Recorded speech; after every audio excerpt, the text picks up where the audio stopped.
new bag over here. Just knock yourself out. Yeah, I bought it for him on his 4th birthday. Nice. He's Those got are legit bags. Like, all right. Got it up for a good deal too, so we're happy. All right, you guys see everything okay? mm-hmm. Yep. All right.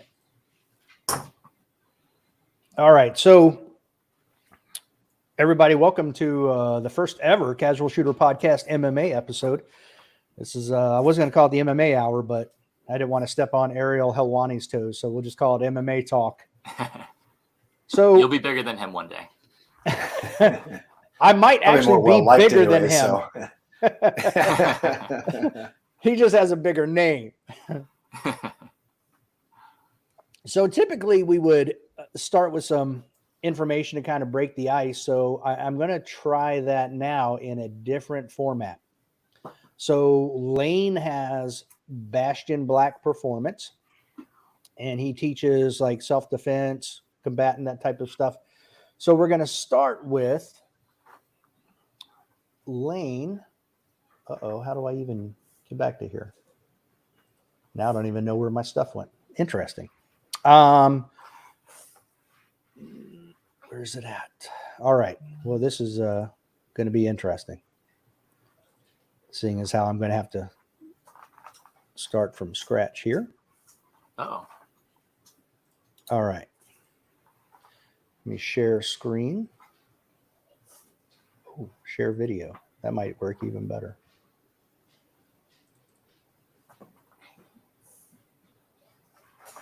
All right. So Lane, here's the setup. You're hiking along, enjoying the peace and quiet with your girlfriend, and topless like normal, wearing your silkies. So you're not carrying a gun, and some douche comes out and starts accosting your girlfriend.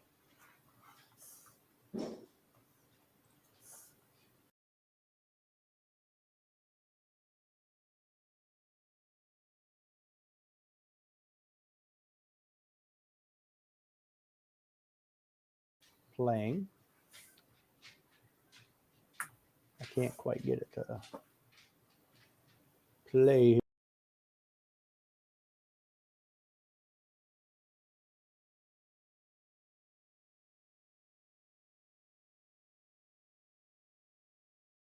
That should not be. Let me remove that. Oh, there we go. Now my stuff is coming up. Here we go. All right. Somehow the countdown was interfering with what we actually had. Oh, gosh. All right. So here's our guy. Now, I don't think a buggy choke's going to work on this guy. What for the rest of us out here, what are you doing to this guy? How we handling this guy who's trying to run away with your girlfriend? Man, well, first off, I ain't letting him get his hands and his claws on me, because that's a good way to get to get tetanus or something out there. So. All right, so BJJ's out. Oh, I just thought that was a hilarious video. I'm like, this is crazy. They're doing a great job of staying calm. That seems like a good first step. Yeah, for sure. That's not that bear's first interaction with tourists. He knows what's up. Well, the funny thing is, I think my Great Dane is taller than that. I don't know that he weighs quite that much, but he's definitely taller than that bear. Wow. Even our smaller Great Dane, who's only about 140, 145, is taller than my wife. So, all right. Whew. All right. So we'll start this off. I've got a pretty interesting couple of knockout videos here.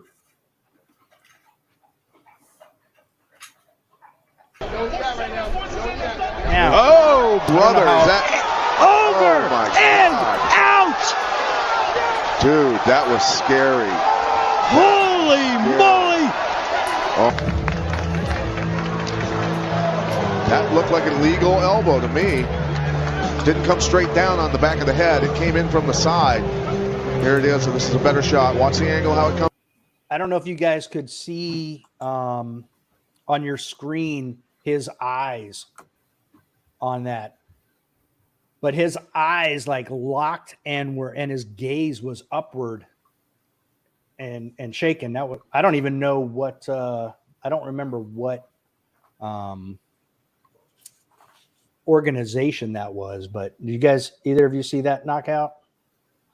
Yeah. I hadn't until just now. But I've seen something similar where people have odd reactions when they get knocked out. It looks like they're having a seizure or something, or they're swinging their arms or legs around. Yeah, It's that an one odd definitely situation. caused some synapses to fire. So Yeah, lots of funny things can happen when you mess with the brain on that. As embarrassing as it might be, it's like it ain't that dude's fault. Like you can't do anything about that. Yeah. No, not at all. That was a heck of an elbow to the side of the head. I'm wondering if he hit him right on the temple. I got another one here. No właśnie, Maciej, w sumie to jest kluczowa informacja tego pojedynku. Tu dzisiaj miało nie być! Trafił Bogdanowicko! Co on teraz zrobił? Rekord! It's like No właśnie, Maciej, within w sumie to jest seconds, kluczowa informacja bam. tego pojedynku. Tu dzisiaj miało nie być!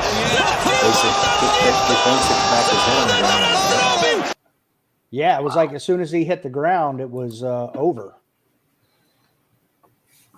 It's almost like the old school UFC stuff where someone would be trying to get a triangle on you, pick them up, slam them down, and they'd be on. I guess that happened to what's her name? The former Rose. champ. Yeah, Yeah, Rose. that's right. Yeah. When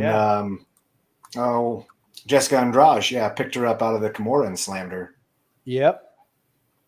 Yeah, that was She unexpected. didn't let go.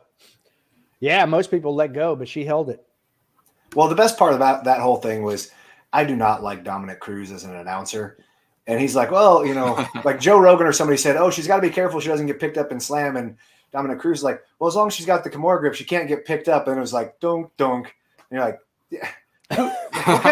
what kind of commentary is that? Like, of course you could get picked up. Yeah.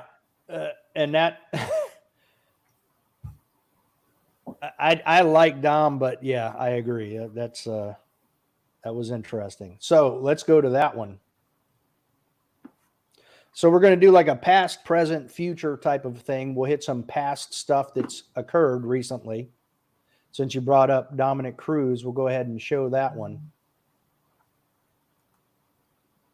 Now, are you a fan of him as a fighter?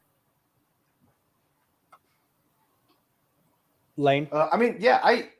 I liked Dominic Cruz kind of more like, in his heyday. I mean, it almost sounds kind of mean to say that because the guy's not like super old or anything, but because I like guys that, kind of find different, like newer ways to win. So he brought, that like hyper mobility kind of like point scoring methodology to his fights, like he didn't take much damage. He kind of just like, stick and move stuff. And it worked a lot until like the Garbrandt fight, you kind of saw where like the limitations, because he landed a whole bunch of low kicks, which I'm a big fan of low kicks, but he never caused any damage with the low kicks because they were so light. So it's like for all this expenditure of energy to try to, to really like wear down the mobility of an opponent, he didn't do it and let Garbrandt, at that time, who was kind of on top of his game, just stand, very solidly in the middle and just throw bombs at him. And then you kind of saw that, I think, with the Cheeto Vera fight too, is it's like I think he was winning the fight based on the 10-9 must system up to this point, but he wasn't causing any damage. And the problem is it's like you're always playing with fire with that kind of style, I think, and yeah, absolutely. I like Cheeto Vera. I like how he's changed something in his training and come back, and he's a different fighter, an amazing fighter. Not that he wasn't before, but it reminds me of who's the current champ who just beat Rose Namajunas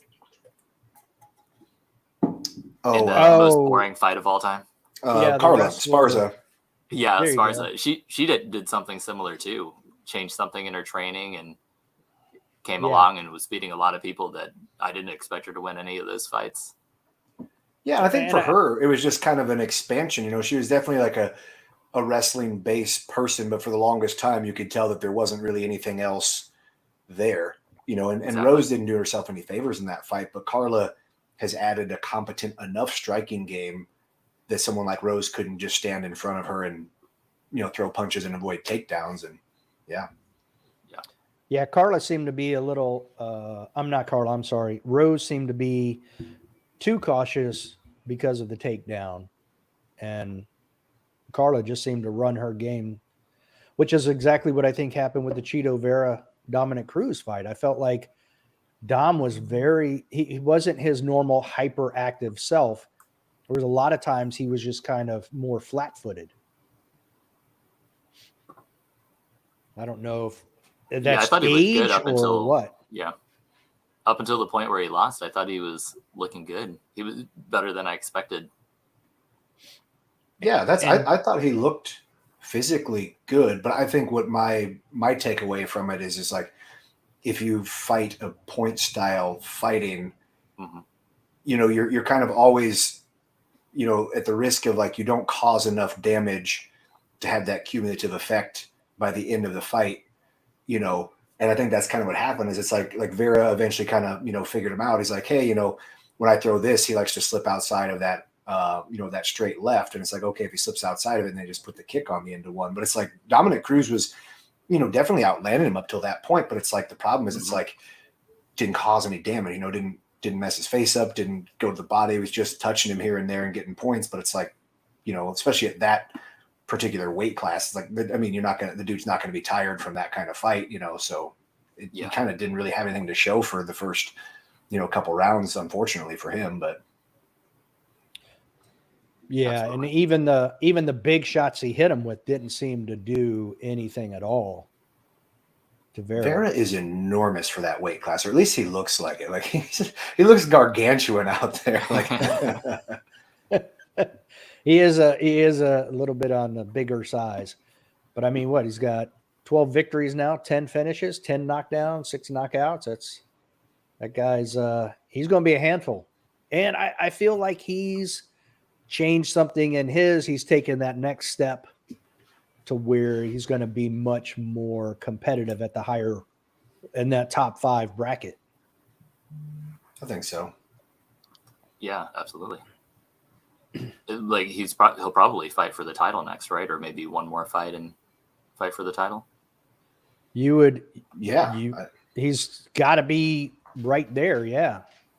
I don't know who else you kind of feel put on the spot now, but it's like, I don't know who else would be like directly in front of him on that, but yeah, I'm not sure either. Let me even check out the weight class real quick here. Let's see what we've got rankings. I think what's always interested me too in Chito Vera, to be honest, I really didn't know much about him until he fought. I'm blanking on the name. Rainbow colored hair. Sean O'Malley. Yeah. Yes, there you go. Sean O'Malley. So it was interesting to see his big step up in competition after beating Sean O'Malley versus Sean O'Malley. Has fought some good guys, right? I think Pedro Munoz was the last guy he fought, but not as big a jump as Chito took in competition after winning that fight. Yeah, I think you're right. And the O'Malley fight was an interesting one because that was kind of one of like 2.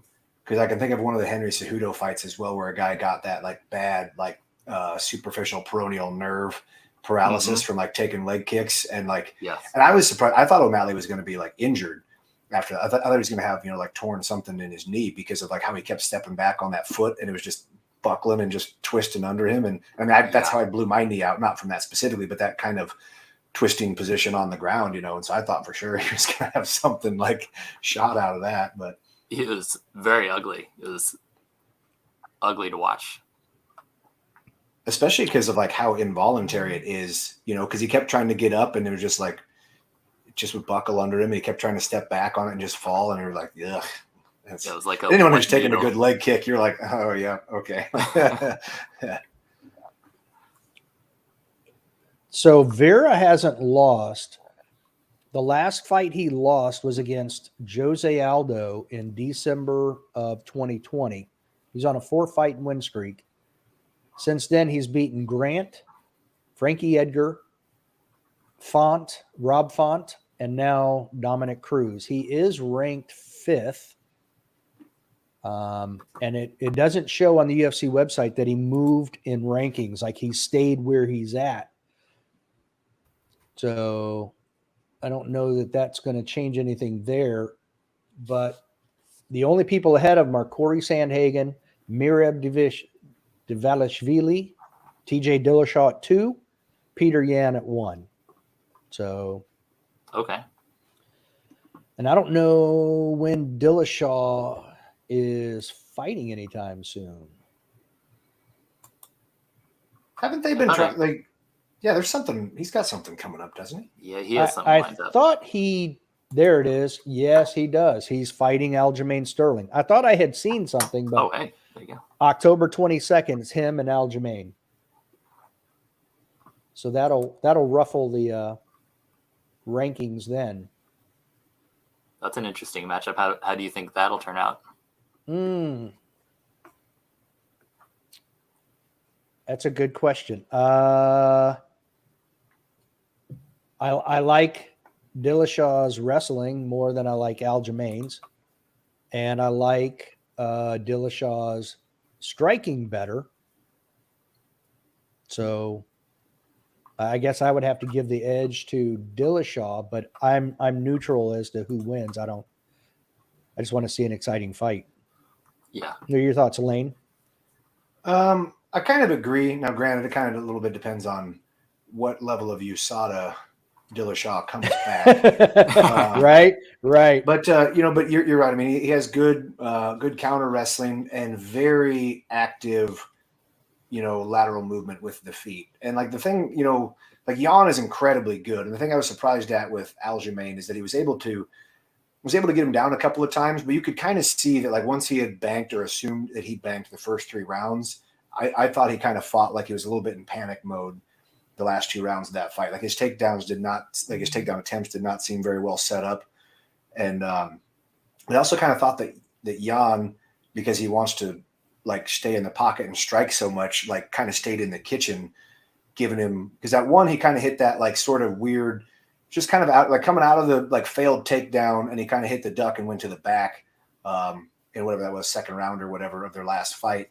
And I thought it was because like Jan just sort of like stayed like inexplicably like, in the pocket instead of getting out. I don't think the Dillashaw, would do that, but I think the Aljamain is substantially longer than Dillashaw too. So I kind of wonder if Aljamain's going to try to play a little bit of a, poking at the legs and kicking at him from distance kind of thing to start. Probably try to slow him down, because he, depending on which fight you look at, sometimes he uses that Dominic Cruz hyperactive bouncing around to give you different angles. But I also feel that even if Aljamain can get him down, like he controlled Peter on the ground and dominated on the ground, I don't think he's going to be able to hold TJ down like he did Jan.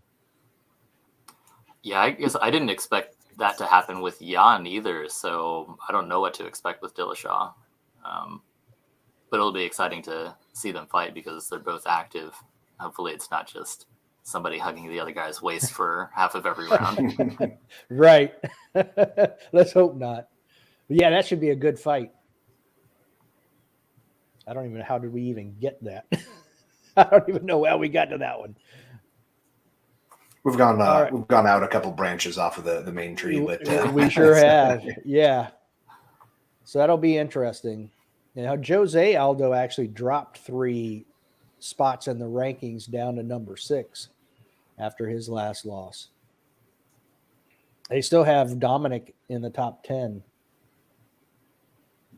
It's kind of a very top heavy weight class. Like there's a few guys who are like really, really good. And then I feel like that one just opens way up after that. I mean, like Jan, Aljamain, Dillashaw, like, and probably Chito Vera are like top of the heap level guys. And then I feel like then you have a whole bunch that are all kind of roughly comparable. I mean, you get down to like the Sandhagens, the Sugar Shans, the Aldos, and Dominic's and all that stuff on there. Where it's kind of like, yeah, I could see a lot of those fights, kind of just playing out as a round robin and ending up with like no clear winner. Yeah, absolutely. Right. I was talking to Dave after the Usman fight, how I think that division, kind of the same thing, that all those people at the top are very good, but I can see any of them beating the other one.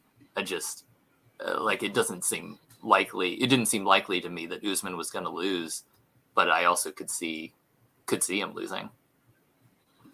No, I think you're exactly right. Because I think Colby Covington and Kamaru Usman are dead even. I think if you have them fight 50 times, you're probably going to end up like 25-25. Either that, or you're going to have every single fight where Usman comes out on top, but it's like by 1%. Like I don't think anyone that's like has legitimately watched those two fights and isn't super biased thinks that one of those guys is of substantially higher quality. Because I mean, Colby's definitely had him hurt, like stung a couple of times. They were kind of the inexplicable, like Kamaru. He likes to like take the sort of fake groin shot rests that he's kind of like famous for. But he does he causes a lot of damage like kind of early on the feet. But then you can see like once Colby gets comfortable, like he's just, that southpaw, like he seems to like, it seems to me like Kamaru is a little bit susceptible to the body, but Colby seems to be the only one that throws to the liver much because he's a southpaw. But it seems like even a lot of those shots that he like, that he blocks down on hard, like you can see like kind of the sort of wins, the sort of, like he kind of got shocked from that stuff. And then, Edwards fight, which is frankly, I was surprised at that one because that was like kind of Usman doing whatever he wanted, but he was sort of almost coasting too easily. Like he had this one so definitively in the bag that he's like, listen, I'm just gonna get out of here nice and simple and go home, but got caught being stupid and yep. Yeah. Well, it's interesting because I actually have a video that, I'll just go ahead and play it. Tell you guys right now, this is a healthy reminder. If Leon did his homework, you guys are in for a treat Saturday night. If he starts throwing some shots and he starts dipping his head away, here they are planning that kick. Yeah, but what I would say, you see when he moves there now? Yeah. If Leon gets that before the fight, don't deliver the kick in front. No, round the angle. Yeah. And here they are practicing. Bam, bam, bam. Yeah, that's it. Jab away, hook kick. Bam, bam. That's it, on that angle. Bam, bam. Yeah, that's it. Good. One more, ready? Bam, bam. Yeah, nice. Lovely. That's the one. Good. And that's when I reckon it'll circle out a bit as well. Come on. I always like it when you see something go the high like kick. this. It's not the cloth from which he is cut. I mean, that is a This time I remember seeing that was Michael Usman knocked out Rockhold. He was talking about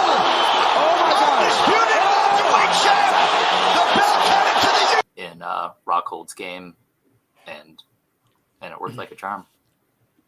Yeah, I found that interesting that they and I feel like the same thing with Dominic Cruz. Like, and this is Joel and I were talking about this earlier too, how it seems like there are certain tendencies with fighters to dip like that. Dominic Cruz dipped to the right, got kicked in the face. Usman dipped to the right, got kicked in the face. So I'm wondering if more and more, kind of like that front snap kick where people started getting knocked out from those, I wonder if the same thing's going to happen now with trying to set people up to dip to their right so you get kicked in the face. I think it definitely could, but I think sometimes, I don't mean this to sound like condescending, it is like that's a very like basic combo, like throw the lead hand and throw the rear foot. But it's also like, I think you don't see like a really highly developed striking game with a lot of guys who are otherwise like very good mixed martial artists because there's so much stuff going on. But I also think, with that one, it's like, I think one of the reasons why Colby, comes to mind when I think of him versus Kamaru is like Colby's a fantastic wrestler. So for him, the risk of getting that kick caught is less catastrophic. So he's going to, for throwing it a lot, but a lot of guys, if you're a southpaw throwing that back leg into an orthodox guy, if you're not landing hard or if you're not able to throw comfortably to the head, like that's a really easy one to get caught.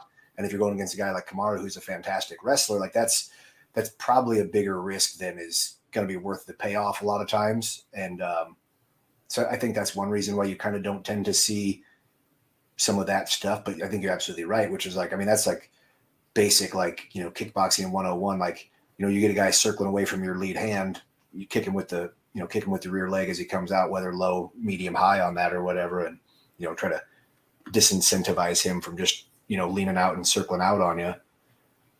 Right. Yeah, he did permanently. Yeah.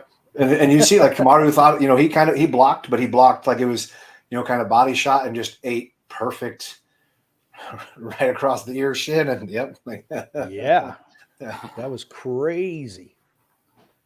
No 1 minute to go in the fight. Yeah, exactly. The only follow-up was jumping out of the ring. So there's one more that we haven't really talked about yet. So let me go ahead and play that one. There's no sound with this, but you've got Nunes and Pena. I don't know if you guys saw that, but watching that fight, that was 5 rounds of pure domination by Nunes, and she didn't look to me like she had any desire to finish that fight. Like, I felt she was in there to show Pena she can go 5 rounds and she was going to beat her up. She was hitting her standing up on the ground. She was just, and she had no answer for that. Where's that? That one right there, that right over the top of her hand. Bam, right there again. That hand just beat her up all night. Did you guys see that? And that's fight? one of those where, like, I don't like try to say it like in a like being a dick kind of way, because like fighting's fighting. And it's like you can be like, you get punched in the face and things happen to you. There's no getting around that. But it's like Pena, you know, she kind of did what Nunes didn't expect the first fight, which is she kind of just like she kind of just chains punches and sort of runs right at her. But she hit her a whole bunch of times the first round, that first fight, and kind of had her hurt. And you could see how much that kind of, you know, took her conditioning down, took her out of her game. But Pena got absolutely destroyed by Valentina Shevchenko, who's my favorite female fighter of all time. And like, I mean, levels apart, like striking, grappling, like they don't exist in the same world. So it's kind of one of those where like, and Nunes fought Valentina. I mean, she got the nod on both of them, but I thought they fought 2 absolutely dead even fights, you know, in their fights. And so it's one of those where it's kind of barring her doing something stupid again. I'm not super surprised at the outcome, you know, because Pena, like, and you even like all the highlights, you know, granted, those are the highlights of the fight, but even all of those, she's doing exactly that. She's doing passing footwork, running, chaining punches, and all of those are just Nunes like stepping out and hitting her with the check lead hand, whatever it is at the time, and like dunk, like, you know. I found it interesting that they changed their strategy. So instead of her being, you know, she became a lefty and get in that stance so that every time Pena would start that, she would just come right over top of Pena's left hand and whap right in the side of it showed the power difference too, because every time she got knocked down, it wasn't a bunch of punches. It was one punch knocking her down. It was a very dominating. I enjoyed the fight. Yeah. I like Pena, but wow, was that. I think Nunes definitely showed that, you know, she is that top tier fighter in that division, and she was still humble in defeat. I mean, in defeat and winning. You know, I don't remember the second GSP fight where he got his title back from. I know why you're am I talking blanking about. on his name? Yeah, I know you're talking about. But that's BJJ kind of Matt Serra? Yeah, Matt Serra. Matt Serra. Yeah. But that's kind of what this reminds me of. Like you said, she surprised her that first time with that style that she used, but she doesn't have the style to beat her every time. And I think now that like that's out of the bag, I don't see her winning against her ever in the future. No, I think you're right. Well, and you know what's interesting too is like Nunes was really busted up after that fight. So I mean, she took a lot of damage as well. I mean, I think it's very clear that she was like, controlling the fight, but it's not like she dominated and got out of there scot-free. Like I think she puts herself in a position to take a lot of punishment, which is not smart, whereas like Valentina does not. And then that like Sarah fight, and that's like in the first like Sarah and GSP fight was exactly a perfect example. It's like, I don't care who you are, you get hit one of those, like, you get hit on the chin, you get hit behind the ear or something, and you get wobbled. And it's like, dude, Yep. fighting's fighting. Like bad things happen sometimes, But the second fight was completely different story. GSP kept a lot of straight strikes, took Matt Serra down, who a lot of people didn't think that he would, because Serra at the time, that was kind of at the time when like a BJJ black belt was still like you couldn't run into one of those like if you wanted to, so like, oh my God, he took him down, sat in his guard, controlled him, did lots of stuff, and was like, hey, I can do this if we have to, like. And then beat him to death with a bunch of knees. Yeah. And then, and the body knee, like my buddy Donahoe and I, we were, we always like watch fights. We train together at the same club and stuff. And like, we always bring up how we think that the body knee from Turtle is like the most underutilized thing ever. Because it's just like, one, it's freaking terrible, but it's also like, dudes are just sitting there like you're basically taking advantage of all the rule sets that don't allow you to get hit very much from there. And guys will waste all their energy trying to punch the guy in the side of the head with his arm sitting there instead of just, working that bread basket. And yeah, you got that floating rib down there. Just as hard as you can, start dropping knees in that area. It'll move that arm. Yep. And for us that have never been in a fight, I imagine that's pretty painful, getting kneed in the side like that. Oh yeah. I mean, one, obviously, like, it's just getting kneed anywhere is it's like there's no place where you're like, hey, it's if I get kneed here, like that one's like it all hurts. It's all terrible. But then like Dave kind of alluded to, I mean, that's sort of like striking 101, which is like if they're guarding up high, hit them low. If they're guarding down low, hit them high. And so this is one thing I kind of don't like about the IBJJF, jiu-jitsu stuff, is they don't penalize Turtle as a position. So then you see it in MMA too, like, guys will go there, they'll sit, cover everything up.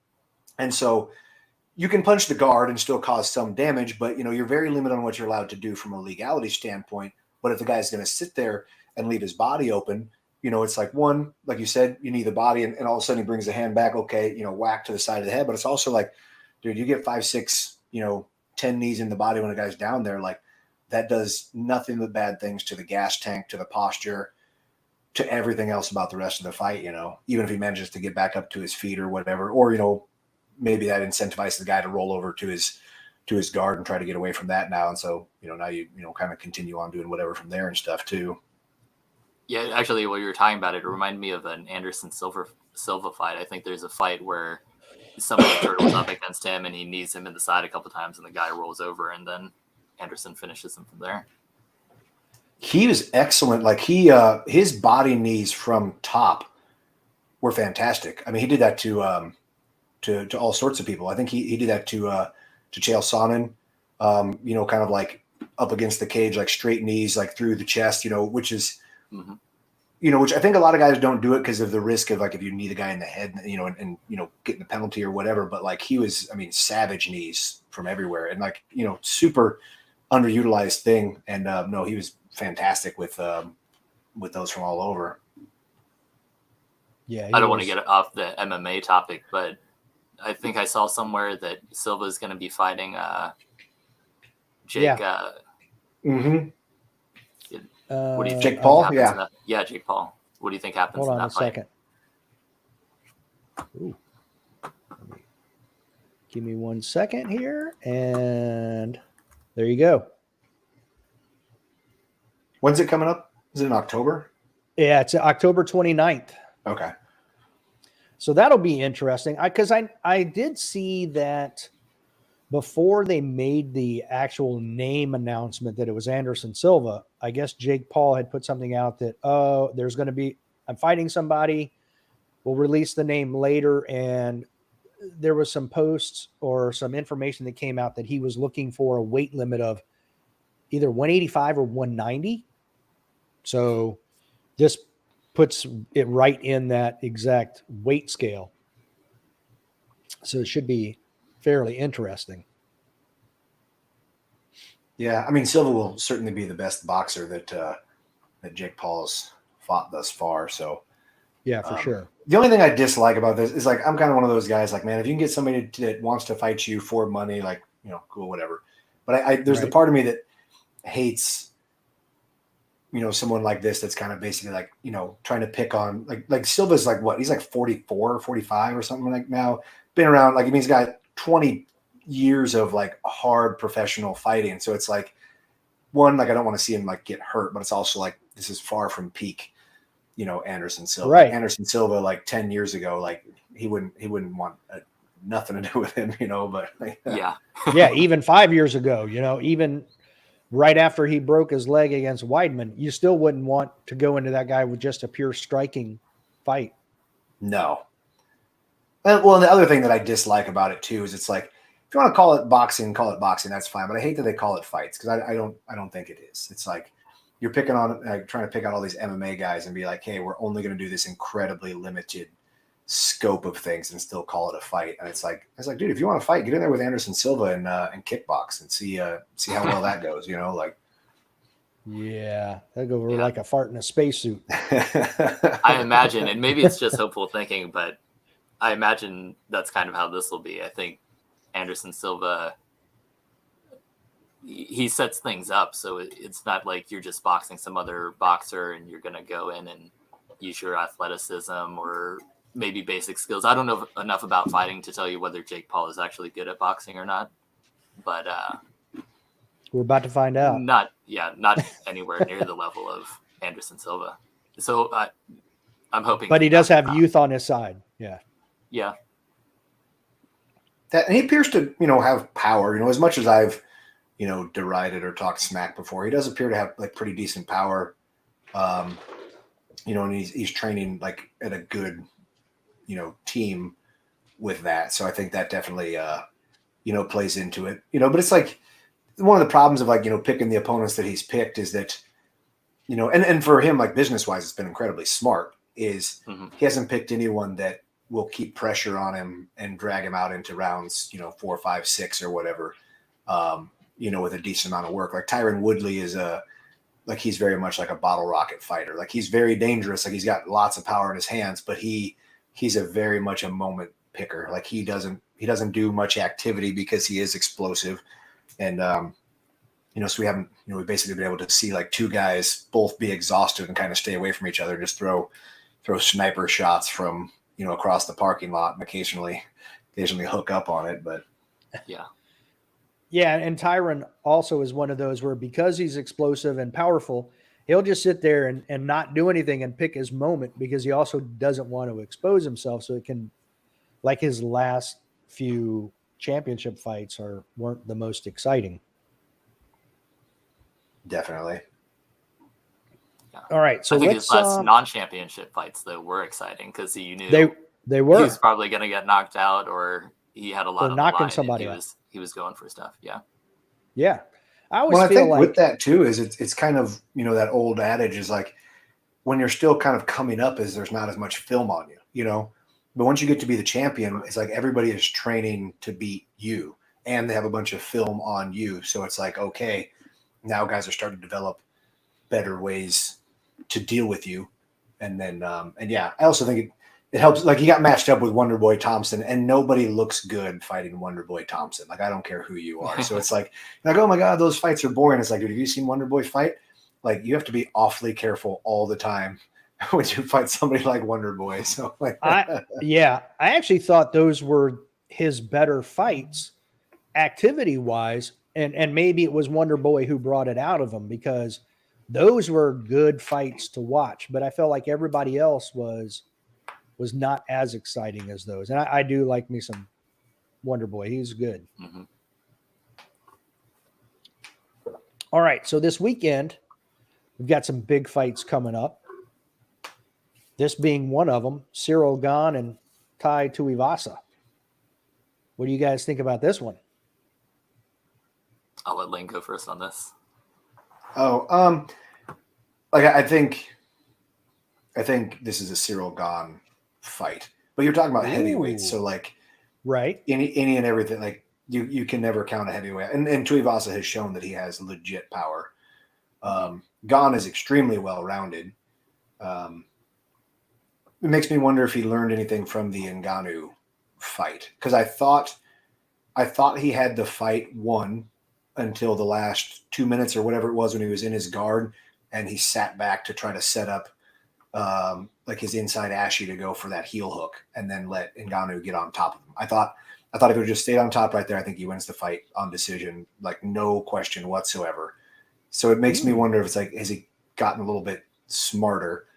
And you saw how he fought Ngannou, like lots of kind of, like blitz attacks here, like, a few heavy leg kicks there, kind of like dance around him. And Tuivasa is not the grappling or the wrestling threat. Ngannou is not much of a wrestler, but he's so powerful, and he will try to take you down or will try to get you into front headlock and stuff. I don't think Tuivasa will. So it's hard for me to say that, to bet against Cyril Gane from that standpoint. But then again, it would not surprise me at all if he got clipped. And like with heavyweights, I mean, that's it. Yeah. That's all it takes, Well, you get caught once and it's like, yeah. I was watching a Tuivasa highlight film. I think it was UFC on Instagram. They had like 5 or 6, 7 knockouts, whatever it was, including the Black Beast. But man, in those little sections of video, Tuivasa throws a nasty standing elbow. He had a dude against the fence and threw an elbow better than most people throw a punch. Hit that dude with 2 of them, and the fight was over. It was nasty. Wow, that's interesting. Yeah. So he actually got him. I don't remember who it was now. Maybe I saved it. Who knows? Let me check real quick. So I was going to say, it was that video you sent of Leon Edwards throwing the elbows that made me think he might beat Usman. And then he didn't beat him with elbows, but he looked so powerful, and it just reminded me that if he lands with something, he could probably knock anybody out. Yeah. Yeah, I'm trying to see. The Tuivasa Greg Hardy fight, I think that was the last one that Tuivasa had. And he got hurt, like got clipped in it, but so he can be hurt, but I mean, he's also like he took it, bounced back, found a way to connect with one, and that was all she wrote there. Yeah. I've always been a big Tuivasa fan ever since the first time I saw him, and I think it's just his style. Obviously, everybody likes somebody goes. He's kind of a fat, like normal-looking guy. He always drinks the beer out of the shoe at the end, But the dude throws some leather, man. Like it's like you look at Cyril Gane and you're like, dude, this is like Zeus on Olympus, freaking statue over here. And then you look at the guy you're fighting, and you're like, dude, what? Like. The only thing is, man, those Pacific Islander style dudes, man, they have got a chin on them. So you've got to be careful. Absolutely.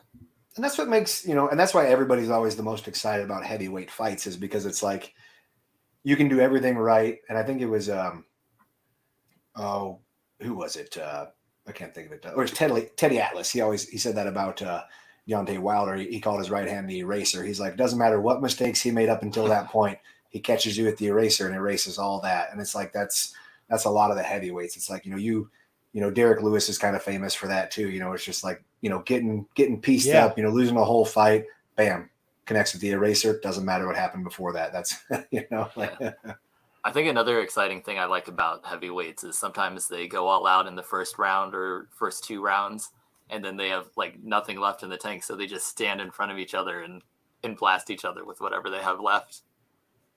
Yeah. Yeah. And it's one of those, I like, kind of having the discussion with people, especially people who like don't train or things before, is because they don't understand the catastrophic nature of not only like strikes, but positions with heavyweights. Like you get 225 pounders and they hit the ground, like they pop right back up. There's not a lot going on there, but you get 250 pound guys, 300 pounders. There's a reason why they don't take a lot of straight on doubles. There's a reason why they don't, do a lot of like, head outside singles and stuff like that, because there is a complete world difference of, in and up underneath a 300 pound dude, takedown wise or grappling wise, than there is, like a smaller dude. And so it changes everything because there's just a high level of catastrophic danger Which it makes you have to play more cautious if you want to be smarter about it. But then, yeah, it can definitely be, boring to people as well. Right, it reminds me, I like to wrestle people at the firehouse if I can convince anybody to do it. And I had a lot of luck with bigger people, but there's this guy, Sean Kent, and he's a larger size guy. And when he got on we'll call him plus size. He also does jiu-jitsu, so he knows how to use how to stay on top. And I just could not get out from him, and it was suffocating and terrible. All right, so it'll change your life outlook that way for sure.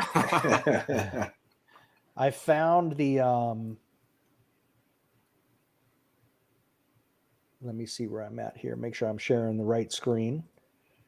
There we go. I have 3 screens to pick from, so I've got to make sure I'm sharing the right one. All right, here we go.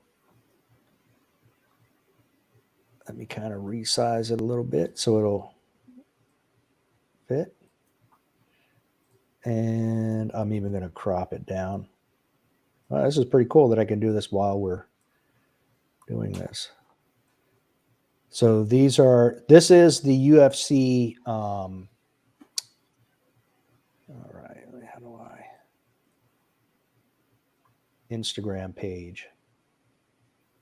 All right. So I'm going to put it right over top. And here we go. So this is the Greg Hardy. So we'll let it roll from the beginning again. And I think this is what you were talking about, Lane. It looks like he got clipped first, and then Hardy tried coming after him, and he just got waylaid by Tuivasa. Here's about to start again here in just a second. Here it is. It looks like he's going to, boom, see his head rocking. He's like, whoop, whoop, bam. Yep. Oof. So, yeah, it looks like he hurt him initially, but then Tuivasa is like, I don't think so. Not today. All right, let's go to the next one. Those are nasty leg kicks, too. Ooh, knee to the solar plexus. So right hand and a knee to the solar plexus. Now watch this. He's setting it up right here. Bam! Good Lord, wobbled him. And cut him bad. Bam!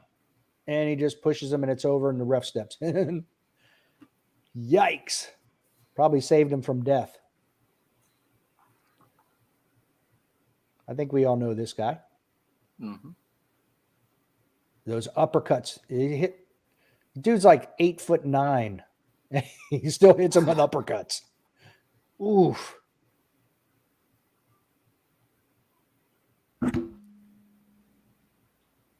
Punches again. But good Lord. He just gets you against the fence and mauls you. You see that guy wince from that leg kick. Mm-hmm. Oof. Outside and an inside leg kick and 2 punches, and it's done. Yeah, it should be an exciting fight. Yeah. Oof.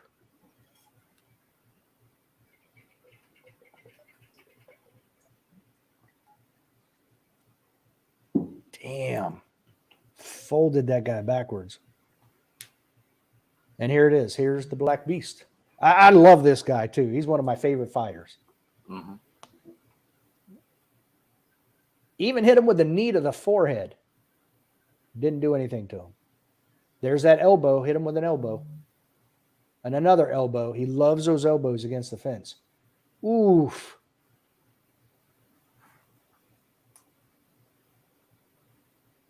And, I thought that was when he went, but no. And the elbow did it. Loves those elbows. That's why I wonder, let me remove that. There we go. It makes me wonder if I should put money on Tuivasa, because it's going to be, he's so compact and so solid, it's going to be hard to really rock him good. And if he gets you against the fence, I feel like he's going to beat you up with those elbows. What's the line on the fight? That's a good question. I mean, if they have Tuivasa as an underdog, I would definitely put some money on Tuivasa if I were a person that bet. They have it. It should be right there. Oh wait, it's in the other folder. It is. Come on now. It's being covered. Tuivasa has a lot of wins in a row, but I forgot he also had a couple losses in a row. It looks like 2018. It looks like Gane is a big favorite.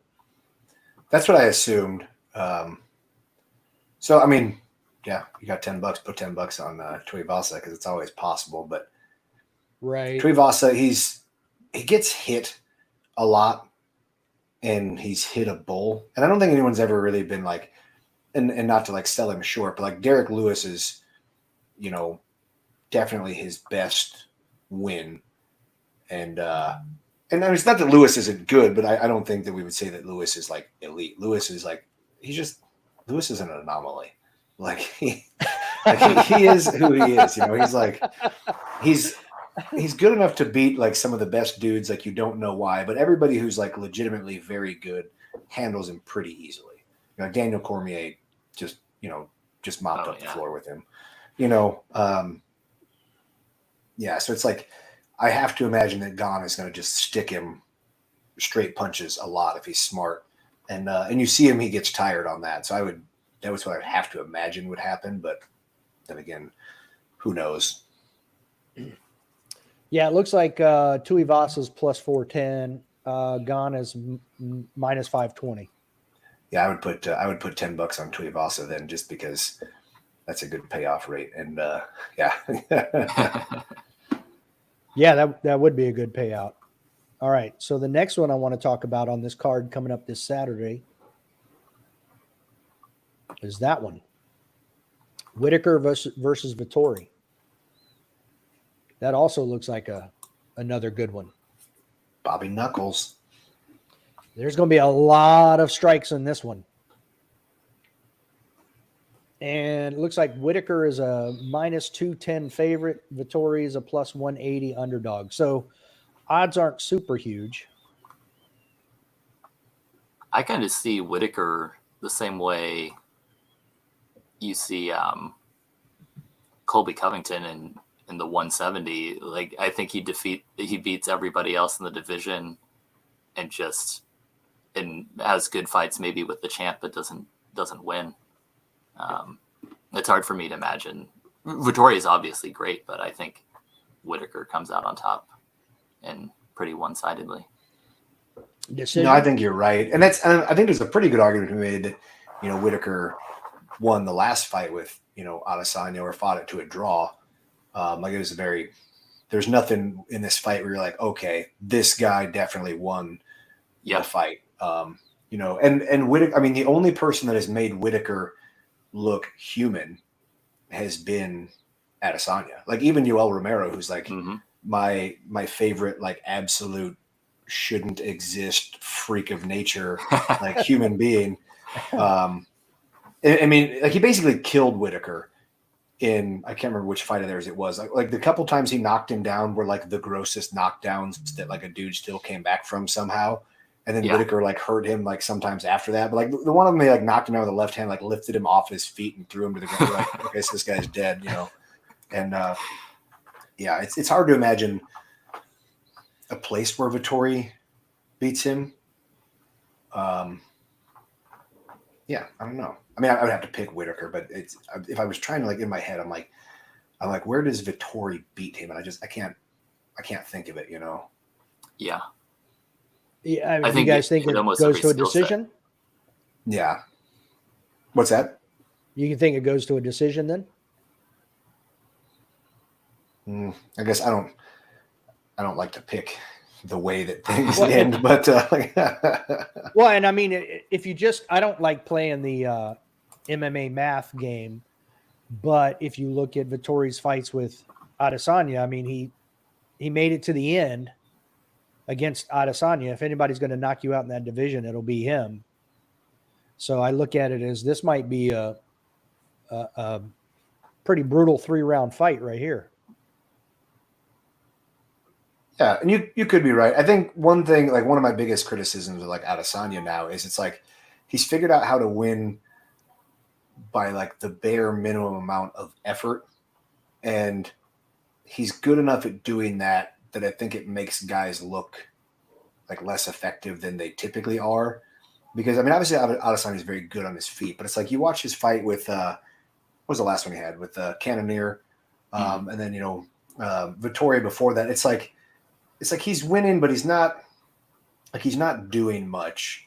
So it's kind of one of those where it's like guys are, either making it to the end of the 5th round, but like Vittori's not taking huge risks, but he's also like at no point are you like, hey, this guy had his opportunities. He could have, he could have got the fight here or whatever. It's like you don't see that, in the Vittori fight, with him. Yeah, it's kind of like the opposite of what you mentioned earlier with Pena. Like Pena was beat up after her fight, even though she dominated it because she put herself in positions where she could get hit, but it also made an exciting fight. And Adesanya doesn't put himself in positions where he can get hit or unless you go back to before he was champion. I don't think there's a lot of places where you see him standing in the pocket or. Yeah, and one thing that I've noticed with guys like Adesanya when they fight like that is like I have a lot of problems with like MMA judging in general, but I think a lot of people think that because you're like clowning on a guy or whatever that you're like winning rounds when it's like just because a guy's wary of your striking ability, but if you're also not striking him, you're not supposed to get any credit as far as the judging is concerned. But I think some of that stuff, like the wow factor, I think messes with, judges on that stuff. Because they're like, oh, like every time he came in, like Adesanya like threw these like really awesome 4-punch combos. I mean, none of which landed. It's like, okay, well then they get 0 points for that. Like the scoring system does not allow for strikes that didn't hit the guy. So it's like it's kind of like raising your hand at the end of the round like you won. And that's 0 points. It has no bearing on what actually happened the last round. So who cares? Yeah. Now this is my probably most anticipated fight on the undercard. Joaquin Buckley. This dude is exciting to watch. I'm trying to remember what the was it the spinning back kick where he knocked that dude out? Yeah. Yep. Oh no, I know what it was. The guy had his leg going to take him down, and he kicked him. Well, it was off a caught kick, so he got his kick caught, and then he did. They did a spinning back kick, landed heel to the face off of that. Yeah, it's very spectacular. Cool. Yeah, very spectacular. And I want to say his last. Well, shoot. Why can't I? Do you know the guy he's fighting? Imavov? I do not. Nasruddin Imavov? No. I mean, he's ranked 12th. His last fight was a win. So there's a huge disparity in height, but the reach, there's a 5-inch difference in height for the Russian, but Buckley actually has a 1-inch reach advantage. So he's got a 76-inch reach. Let me go back to rankings for just a second, and I'll go to the middleweights and see where we're at here. Then I can click on him and see what he's done. All right, so he's got 5 wins by knockout, 4 wins by submission, 7 first-round finishes. This is the Russian. So should be. Well, I think Buckley's a guy that they're trying to groom to move up there. But it's like one thing that like you kind of have to keep in mind is it's like while his knockout, what the hell was the name of the guy they knocked out with the spinning back kick? But anyways, like they weren't like really highly ranked guys. So it was a really cool knockout, but this wasn't like a number 3 knocking out a number 4 or something like that. So right. try to calm ourselves before we get too far ahead. So I think that, they're kind of, because he's a flashy, like exciting guy. So I think they're trying to groom him, into a marketable position with that. And Imavov was scheduled to fight Gastelum back in April, but it fell out for some reason. Yeah, I haven't heard much about Gastelum lately. He hasn't been real active. Oh, yeah, Imavov has been. He looks like a 5-fight win streak at least. So should be or 4-fight at least. But yeah, should be I think it'll be an exciting fight. I always feel that the guys coming up, going back to like Tyron Woodley, to get that title fight, they're super hungry. They're looking to make a statement. And while being groomed, I think this guy is also looking to make a statement. You put him in with another striker, or what appears to be a striker, should be a pretty exciting fight. Yeah, absolutely. I guess we'll find out. For sure. You never know, though. Like, I remember Romero fought somebody, and you looked at the two people, and you think, "Man, this is going to be a barn burner." And then they just walked around in circles for. It was probably the Adesanya fight. Yeah. Okay. Like him and Romero is like the worst fight of all time. It's the problem when like both guys are smart enough to have the maximum amount of respect for the other guy, and both guys are kind of trying to like point it out, and it's just like basically nothing happened. It's exactly. It's like the worst title fight of all time. All right, I'm gonna put this one up on the screen, let you guys talk for a second, and I'll be right back. But we're gonna switch to UFC 280 now, coming up September 10th. That big one, Nate Diaz and Khamzat Chimaev. All right, I'm gonna let you guys have the floor. I'll be right back. I'm curious. Is there a way to like your number zoom one in on his?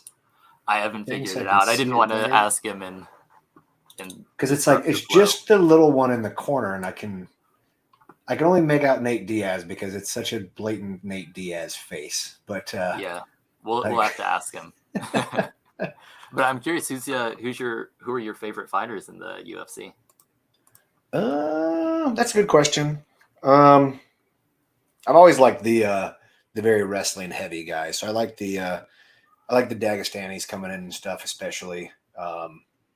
Because I think their kind of mindset and game is kind of, I guess, like more similar to my approach than some of the other stuff. That and just being a big wrestling fan. So like Khabib and Islam and those guys have been big. I like Daniel Cormier a lot when he was still fighting. Stipe, I like Stipe a lot. I could never really get myself to like John Jones that much, just because as a person, he's just a horrible human being. But damn it, is he good? Like just so good. Like just a once in a generation athlete. GSP. I was always really, really big GSP fan. Valentina Shevchenko is my wife. She just doesn't know it yet. She's my favorite female fighter. But yeah, she's amazing. She's talented in like every aspect of being human. It doesn't seem like believable. Like, what does she speak? 4 or 5 languages? Yeah, she's like a Ukrainian-born Kyrgyzstani who speaks like Ukrainian and Russian and Kyrgyzstani and English, but she trains mostly in Thailand, so I assume she speaks a decent amount of Thai, know, and yeah. I think she even speaks Spanish too. She's trying to reach out to that audience, that fan base. We were talking when you walked away. Is there a way for us to make your screen look bigger on ours so it's easier to see?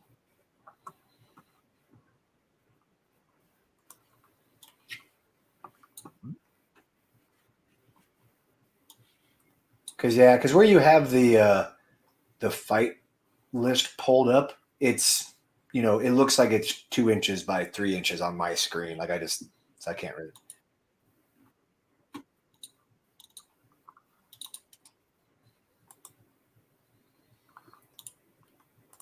I don't have the because like I hit the picture-in-picture thing, it, like what looks like it should expand it, but it doesn't. Nothing happens when you do it. Yeah, same for me.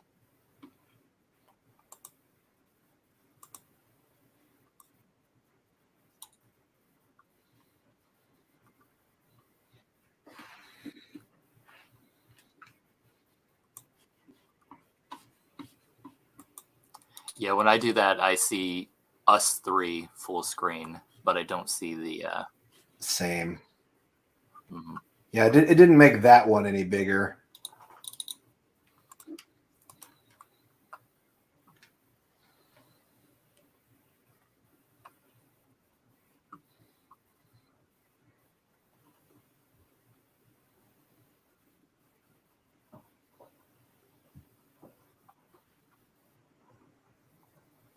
While you're working on that, I'll say Khamzat versus Nate Diaz. That's an exciting fight. It's a surprising fight to me that Nate Diaz would take something like that. Maybe because it's his last fight, he wants to take out some top contender. But I'm curious what you think his chances are. Man, I think he's going to literally get murdered. He's fighting a guy who is enormous for 170, who has very legit power, very legit wrestling. And yeah, I can't see a way that Nate Diaz comes away with this. You know, I mean, he got just absolutely like torn apart by Masvidal in their fight. And that's right. And Masvidal's like a normal size, like 170 guy, but yeah. You know what it makes me think of? Do you remember back in the day when he fought Rory McDonald, and Rory McDonald like did the same thing, manhandled him and beat him up for 3 rounds? I don't think you get 3 or 5 rounds out of this one, but I agree. No, I think I don't. Yeah, I think it ends fast. You know, and I like the Diaz brothers. I like them both. Like they're kind of like fighters. You know. Yeah. But like, you know, I rewatched the Khamzat and Gilbert Burns fight yesterday or the day before when I was just like eating my afternoon snack. And I mean, one very good fight. I think Khamzat clearly won, you know, 2 rounds to 1 to win it. But one thing I couldn't help but notice is like Khamzat was hurting him continually, like with his straight jab off of his lead right. And it was like stinging him bad. And I mean, and obviously it's a punch, so anything can hurt. But it's like, I mean, usually you don't see a guy get like stunned and stopped up so much by like that short kind of little, you know, push jab. And it seemed like everything he touched him with hurt him. Like he must have just very legit power. It's like GSP. He used that jab like a right hand. It was like pow and stop everybody in their tracks. Yeah, GSP training with Freddie Roach and coming back with that very good jab was you could make an argument that kind of changed MMA itself. It definitely helped him. I mean, it set up his takedowns perfectly. Now, can you guys see that any better? I mean, I don't know. Yeah, that I can see better. Okay. So we may just have to do it that way. Okay. So yeah, I mean, if I scroll down here, you can see he's got some statistics here. He's landing about 2/3 of his takedowns. And actually, that would be incorrect. That's interesting. They're showing his takedown accuracy at 67%, but if you do the math, it's like 45%. Yeah, what was it? 4 out of 9, 44? Yeah. Yeah. So not quite accurate. Takedown, they're showing takedown defense is 100%, but I'd like to see the number of takedowns attempted versus successful. Although I think if it's 100%, you should be able to get that right. Yeah, I mean, Burns definitely tried multiple like legit takedown attempts against him, and he showed a very high level like wrestling defense on that. Nate Diaz doesn't have any takedowns. Like he's got good jiu-jitsu, but like no, like just plain wrestling. So I don't think that there's any danger of that whatsoever. I don't either. I don't think he'll try to do anything at all. So he knocked out Mearshart, submitted Jinglang, and obviously unanimous decision over Gilbert Burns, who is definitely a top 5 fighter skill wise. So this will be interesting, but I agree. I'm actually not super excited for the fight. I'm actually honestly worried for Nate Diaz. I think this fight is too far out of his level as it sits right now, and it's almost kind of like a mean way to send him off after his contract's over. Yeah, it's crazy. Yeah, I'll say I am excited though, because it's exciting to see Nate Diaz pumped up for a fight and interested in actually fighting somebody.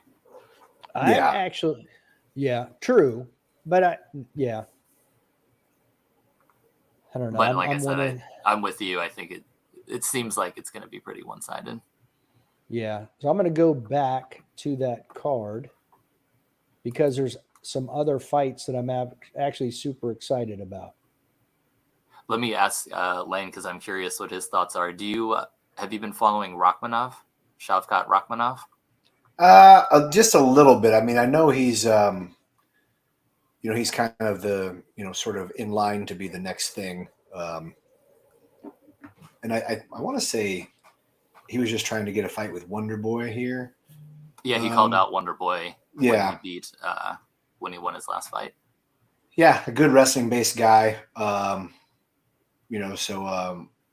like a lot of fighters from that general Central Asia area, because the level of wrestling is so high with those guys. And I appreciate people who wrestle in fighting, but in a smart way. Like the guy, you watch the Khabibs and you watch the Islams, they take guys down, they spend time getting good position. They don't rush to things and immediately give position back up, and just really dedicate time to really getting set. And then then start passing guard, then start, striking and things like that. Whereas one of the things that sucks so much about being a jiu-jitsu guy or wrestler guy and watching fights is how many times a guy kind of gets a guy down on his knees and just immediately jumps, goes for the back, and then nothing happens, kind of loses position, they get back up. Or the second he sort of passes guard, he tries that white belt, push your leg across, go to mount, immediately put back in guard, rolled right out. And it's just you're just man, it's a lot of work to get somebody to the ground, and you are wasting it, buddy. Mm-hmm. Yeah, that reminds me of Rockhold, right? He got that fight to the ground. I think twice it happened, and lost the position really quickly by trying to move quickly and not control it. Rockhold has some legit grappling chops. They're very good. Yeah, he's not known as a wrestler kind of guy, and that's what I think you've seen professional mixed martial arts shift to in the last couple of years. Is it's more of the kind of the people keep calling it the Dagestani style just because of a couple of those guys coming, but the guys who are incredibly skilled grapplers, but they keep a very wrestling first approach, stay on top, be heavy, break the guy down, work on just keeping the guy down for a long amount of time first, and then positional advancement second. Whereas I think one thing that jiu-jitsu guys get in trouble is it's they're just immediately a lot of them just immediately try to jump on the back, try to jump position, this or that, and then lose all of it. Yeah, I agree with that. That is now. Before we get into this, there's a couple fights on this card that I'm excited about. The Li Jingling and Tony Ferguson excites me, but they're technically different weight classes. Yeah, I was curious what they're fighting at. They're fighting at welterweight, but here's something that I've always felt, and Joel and I have talked about this before when we were at work. I feel like they need to change the weight classes. I feel that all of MMA would do better if you had a 165, a 175, 85, 95, 205, then an intermediate heavyweight, which would be a 225 max, and then your 265. Now, Lane, what are your thoughts on changing the weight classes? And the reason I say that is this fight, even Khabib, they could fight at 165. You don't have that huge 15-pound weight difference between What is that? Lightweight, and then welterweight and middleweight. Mm-hmm. Yeah, and there's potential positives and distinct negatives with like both things you have. So I mean, the positive would be there's always guys who are going to be dudes who just don't really have a weight class that they fit well into. You know, like a guy who is definitely too small to be a welterweight, but you know, the cut to 55 is too much for him. So like, hey, you make a 165. You know, but the problem is you don't have enough fighters to have that many really well-stocked weight classes. You see that like women's MMA, for example. Like women's MMA has half as many weight classes, and most of their weight classes nobody watches because there's just no talent in them. And it's not, I'm not being like derisive towards women. It's just it hasn't advanced to that point, you know. And so, but you see that also like, you know, with men's weight classes, there's a lot of like ebb and flow, you know, where like certain weight classes, like 155 is ultra competitive now. 170, the top 3 or 4 guys are fantastic, big drop off. You see the same thing with heavyweights, right? Like a couple like big name guys, and then who after that, you know? So it's like, if you added like a 230 weight class or something like that, it's like you would definitely have people that kind of fit into that. But then the problem is they would be pulling people away from the other weight classes that are already not well stocked. And you see this in wrestling, is the majority of your athletes exist like under 170 pounds, that like just in greatest numbers. And so, you know, we're always adding weight classes for like the bigger guys, you know, whereas technically speaking, there's more athletes at lighter weights. But then the other side is then you end up like where boxing is, there's a new weight class like every 2 pounds, you know, in some of those weight classes, you know, and it's like, yeah, so you don't want a guy to be like, oh, I'm a 9-division world champion from 132 all the way up to 141.5 pounds. There's 9, you know, it's just like, you know, because then it loses its luster on that as well. So I'm kind of answering your question without answering your question almost, you know, it's like I could see, you know, potentially some of it, but I don't know the best way to do it. In my head, I'm kind of like, okay, if you're going to add something that's kind of in the middle there, you know, I don't think a 155, a 165, and a 170 makes sense. So it's like, okay, if you went 75, you know, and it's like, I mean, there's a decent case, I think, for some of that. But the problem is, yeah, you got to be careful because it's like, then you're just, you know, one, you're going to thin out weight classes that already might be thin on, you know, talent and, you know, especially when you're talking about like promotion, like, you know, like guys who are marketable. And then you also don't want a guy to be like, oh, hey, there's, you know, I could be a champion in 4 different weight classes, but not really actually have to change my weight because they're all so close, you know, and. Yeah, but I mean, wrestling does have more. I haven't wrestled since high school, but you know, once we got to 145, it was like 145, 55, 67 or 65, 75. So it kind of went up like that. And the reason I mention the different weight classes is you do have people that are in between. Now you would suck some out of like middleweight to 175 because Whitaker struggled at 170, but I bet he can make 175. Gastelum is one of those guys who notoriously was trying to fight in welterweight, but could not make the 170-pound weight limit. But I bet with work, he could do the 175 religiously. I also look at someone like Rockhold, who, in my opinion, is too small for 205, but struggled making weight at 185. There's your 95 guys there. And there's a couple other ones. I don't remember who right off the top of my head, but I feel like it would make things a little bit more competitive between the 155 and the 205 would really kind of cinch things up right in that area and give guys an option where they don't fit into a particular weight class.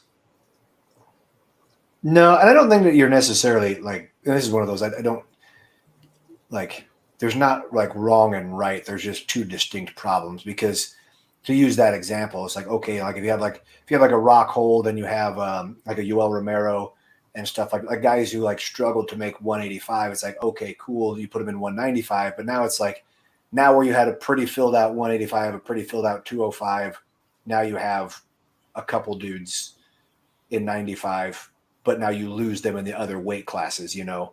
And so it's like, the problem with that is it's, you know, especially with the UFC, it's like, you have to get people excited to want to watch fights, you know? So it's like, okay, if you thin out the ranks in any weight class too much, people already like, you know, most people are normals. They don't follow that much, you know? So you have to make it idiot proof for them to be like, hey, this is Israel Adesanya. He got knocked out by this guy named Alex Pereira. They're going to fight. And you're like, oh, cool. You know, but Alex Pereira is enormous, you know? So you're like, okay, well, Pereira would be more comfortable at 195. It's all right, cool. So now we've got Robert Whitaker, who's already lost twice to Adesanya. Cannonier lost to him. Vittori, Brunson, yep. Paulo Costa lost to him. You're like, damn it, okay. Who the hell do we have him fight that's, you know, that's interesting? So it's kind of like, you know, so you kind of lose some of that marketing stuff. And it's, yeah, I don't know. There's not a perfect answer to it for sure.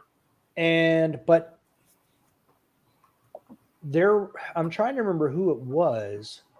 But there's been in the light heavyweight championship fights recently, there's been a lot of guys who weighed in at like 202, 203 during the official weigh-in.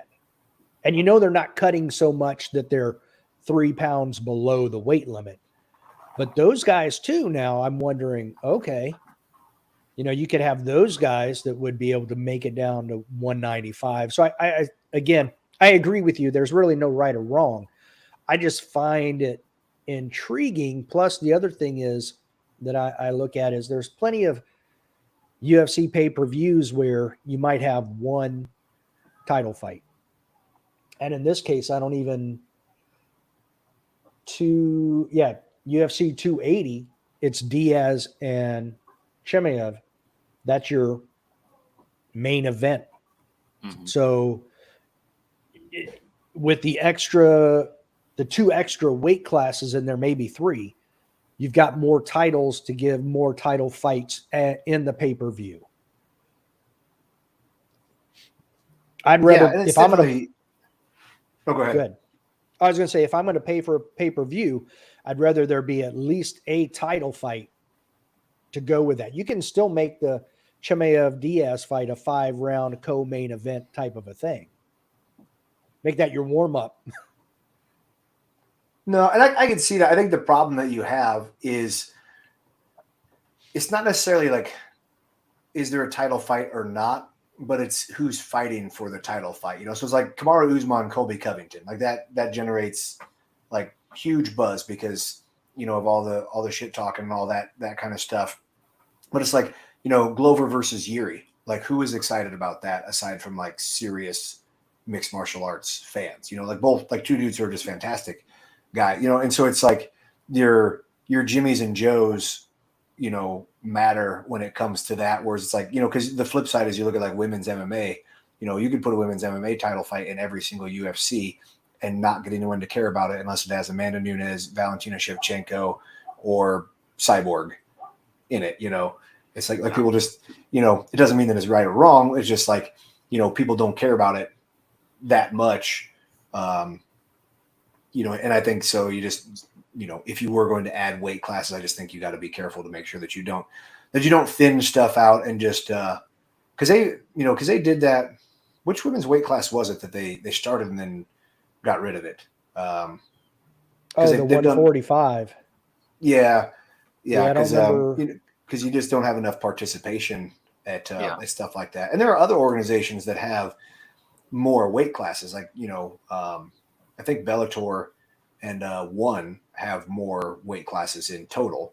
You know, but it's technically a lower level of competition, so it kind of makes sense, you know. Right. I can think of an example to support what you're saying. I'm going to be happy either way, no matter what they do with the weight classes, if it stays the same or if they made changes.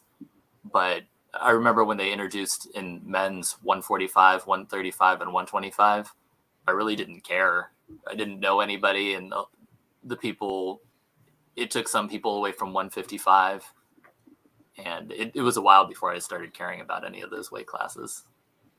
Yeah, and that was, I mean, it gave guys like a Frankie Edgar, who was like way too small to be 155, but otherwise a fantastic fighter, gave him a place to go.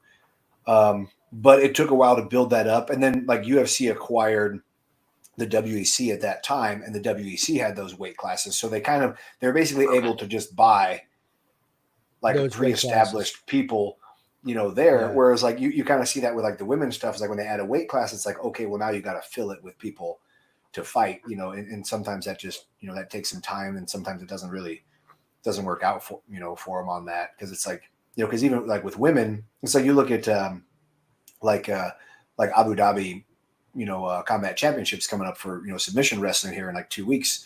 It's like men have what do they have? Like they have like 66, 77, 88, 99 and over 99 weight class. And women have like under 60, over 60. That's it. Like, because there's not enough women at a decent enough level to support it, to warrant having, and they have fewer women. So the men are all the weight classes are 16 dudes. So you have to either win a trials. So there's like, set trials. There's like 2 in America. There's 1 in Europe. There's 1 in Brazil, stuff like that, or be an invite. And it's strictly 16 people per weight class, whereas women it's 8. So they have only 2 weight classes, and it's 8 because you just don't have the people to to fill it out. The competition, yeah, I get that. But I think too. I mean, you could say that almost about any women's sports things. I mean, WNBA, whatever the case is, they don't have the same number of people. It's not necessarily in that case. I don't find that as exciting as men's basketball, but we can go back to Dana saying we'll never have women's weight classes in the UFC. Now there's 3, and they have a pretty good draw. So we could probably debate it all day back and forth. But I agree with you that, there's pluses and minuses on both sides. And will we ever see it? Probably not. I will say what you mentioned about the WEC coming in is interesting. Maybe more weight classes would draw more talent from other organizations. Maybe you'd see some people. I know there's some really good people in other organizations that I don't really follow, and maybe they could find a place and fill out some of those spots. Yeah, it's definitely possible. I think what you've kind of seen, or at least what it appears to me, is the UFC has kind of they've let the very small classes for women and men sort of get developed or utilized by other people. And and obviously they have down to like 125s now for bantamweight, but and then the other side of that too is like, it makes sense for something like One Championship, which is based out of like Singapore or whatever, to have a very high emphasis on that, because you're just going to deal with a lot more people who are of that relative size, just given the relative size of Asians. Because that was always a thing that they talked about when they started kind of having crossover fights between like the Muay Thai guys. They started fighting Westerners and things like that. There was Keith Songrit, like Chang Pek, like one of those guys who was like a famous dude who kind of fought like everybody. He was like a 70 kilo Thai, which isn't particularly big, but in Thailand, like that's enormous. So he kind of like didn't really have many people to fight over there, as like a high level pro. So he started taking on, like Rick Rufus and like fighting like Western guys and doing like the crossover kickboxing fights and stuff, because like as a 70 kilo Thai, they're like, sorry, we don't have a weight class for you. You're too big, but, so it kind of makes sense to me that, you could develop that stuff with the, with One Championship and stuff like that. And they've kind of created it where they, now between those organizations, they've kind of traded people, sort of back and forth. There was kind of the famous, like, they traded Demetrius Johnson for Ben Askren kind of thing. And, so in some ways it's kind of, I think it's kind of nice, because if that's something they want to specialize in and be good at, like, cool. And then if UFC kind of does its thing, versus like, you'd be definitely taking a risk if you're like, hey, we're going to buy this out, and also we don't really know how to deal with this. Or it's like, or you end up like boxing fights where like, you have like a boxing pay-per-view. There's one fight on there that people want to see, but there's 30 fights, so it's like, you got to be careful having like too big of a roster, too many weight classes, and then being like, hey man, we can offer like a ton more fights. But it's like, okay, like I already have to start watching prelims at like 7, and I don't finish the main event until like 11:30. It's like, now you're like, hey, prelims started at 11 o'clock in the morning. And like, you can always put it on in the background. Right. Yeah. It's like the news, it's just background noise. All right. So this is one of the fights this weekend I'm super excited about. Li Jingliang and Tony Ferguson. I think this is going to be a banger. Yeah, I think Tony looked great in his last fight till Chandler caught him with that kick. It's all about the kicks lately. So yeah, I think this is going to be an excellent fight, which is catch weight. Now the other one is, I don't know who Daniel Rodriguez is, but Kevin Holland. I feel like he's been under performing. At least, he was on that rise, and then he hasn't really performed to expectations. But this is also a catch weight. I'm going to have to see if we can figure out what weight class they're going to be. They're doing like welterweight. Yeah, I think they're going to do welter. It shows 170 and 171, but I don't know what they're actually going to fight at. So I have to, because they're both right now. I think they both fight at 170. So it's interesting that they're doing a catch weight. Maybe it was late notice or something like that. Maybe it got put together late. Oh yeah, maybe said, so. Hey, we'd give you a catch weight if you couldn't make weight or something. Right. Yeah, maybe. Yeah, I don't know. That might be. And I thought, and then this one, Johnny Walker and Ion Cutelaba. I think I do enjoy watching Johnny Walker fight. It's just I'm wondering if his shoulder can stay in place long enough for the fight to finish. Yeah, I mean, you talk about a guy who is like on a meteoric rise and then got just absolutely mauled and has now just the subject of the best highlight reel knockouts on the wrong side lately. So. Right. Yeah, and young Cutelaba is he's very like good. So but Walker he's enormous. Like, so I guess it depends on what part of him shows up, I guess. Yeah, I was gonna say there's nowhere really for him to go either, because sometimes you see smaller guys, they get knocked out a lot and they go up a weight class, and maybe not being dehydrated and stuff makes them be able to take a shot a little better. But Johnny Walker would be moving up to heavyweight where people hit even harder, so it's not really anywhere for him to go. Yeah. He's definitely not going down. Now, you guys had mentioned, or we had chatted about this earlier. Let me stop that for a second. Actually, yeah. So hopefully you guys can see this. I'll make it bigger. So come on now, get bigger.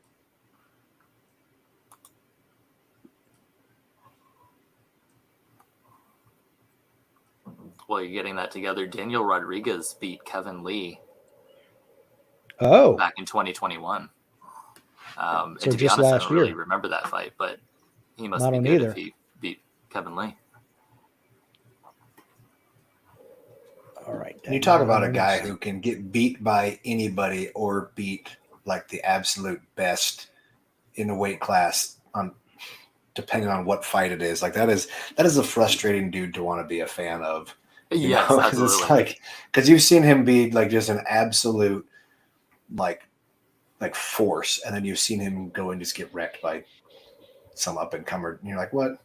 Yeah, exactly. And you think maybe it's his coaching situation, because I guess his head coach died a couple years ago, right? So he was looking for a new gym, and it seemed like maybe he had found that with Upward GSP trains. You had high expectations after he went and started training there, and those fights didn't end up well for him either. Yeah, fighting is such a weird thing, It's just like so much goes into it. I mean, it's one, the mental component is enormous and all the training and stuff, but it's also like you're still basically playing a game where if you get touched at the wrong time, you lose. And it's just like, that's what makes it exciting. But that's what a crappy way to try to make a living, especially like high level stuff. I mean, it really is. But that, and like another thing that I think a lot of people don't have a good respect for that don't train some sort of combat sport is like just how like beat up and wrecked dudes are. Like nobody comes out of the fight like good. Like they all have a broken hand or a broken toe or their foot's messed up or like nose is like broke or something. Like you are always, there's always something wrong with you. Same thing coming out of camp, so it's like you kind of never know as like a dude who just might be just like a little bit banged up at everything. And you're like, oh, he looks like crap in this fight. And it's like, dude, like fight training is just terrible. It really is. Like it's just like, and there's all those like additional things that you just kind of don't know as a fan. Yeah, and Paulo Costa won that fight against Rockhold. He's got a broken hand. Yep. So now, even though he won the fight, he's still, like you said, he's beat up, and now he's got to take more time off. So, and that's the norm. Like if you can find some of the list, they'll come out with like the suspensions after fights. And most everybody has like some amount of suspension just for safety, but yeah, like everybody comes out of there messed up in some way. And it's easy because like you'll forget about a guy. You're like, oh, I think I watched him fight like earlier this year. It's like, yep, it was 9 months ago, and he had 6 months where his knee was, jacked up because of this or that, and so it's like, and some dudes just like you reach a point where you're just like not the same anymore, Yeah.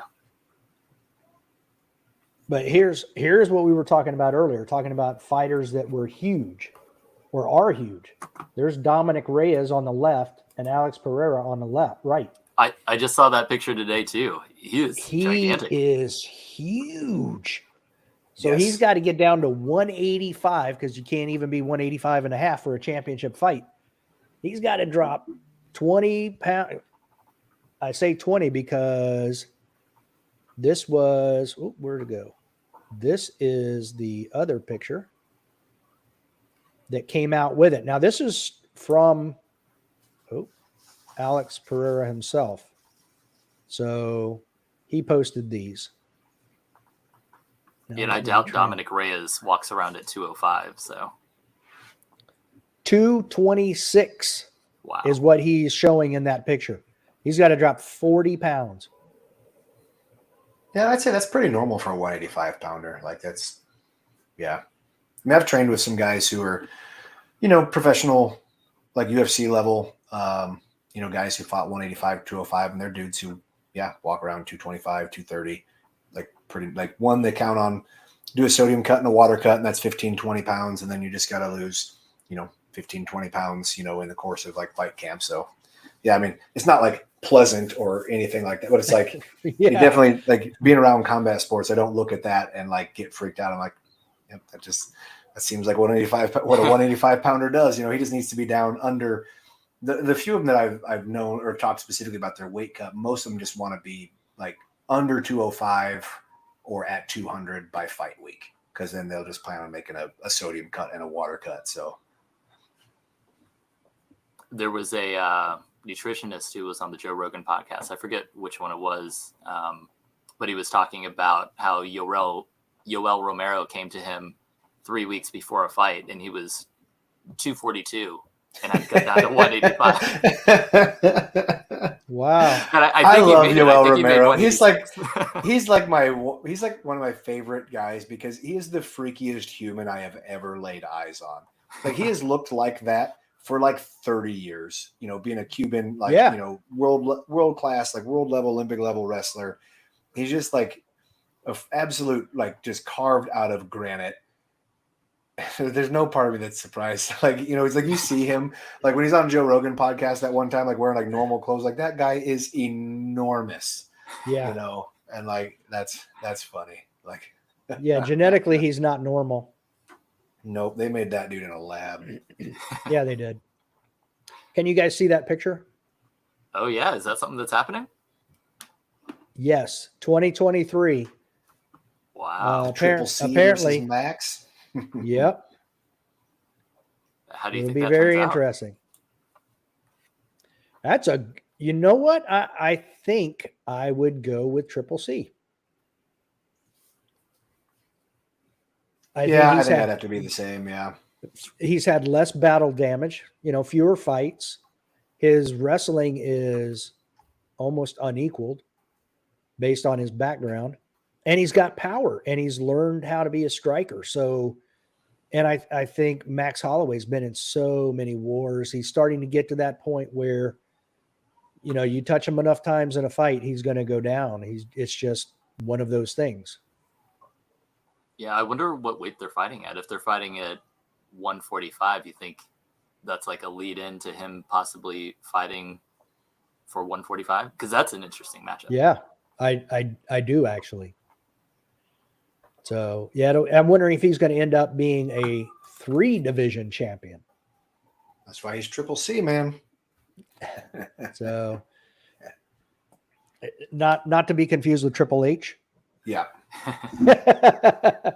That's the other kind of wrestling. So yeah, so how do you think he stacks up against Volkanovski? Oh man, that would be very interesting. He's got better wrestling. I have to give him the wrestling edge. Striking, it could be almost even. So you could almost give the edge to Cejudo. What do you think, Lane? That's a good question. Volkanovski, his last fight against Max, he looked absolutely flawless. He did. Yeah. Striking wise.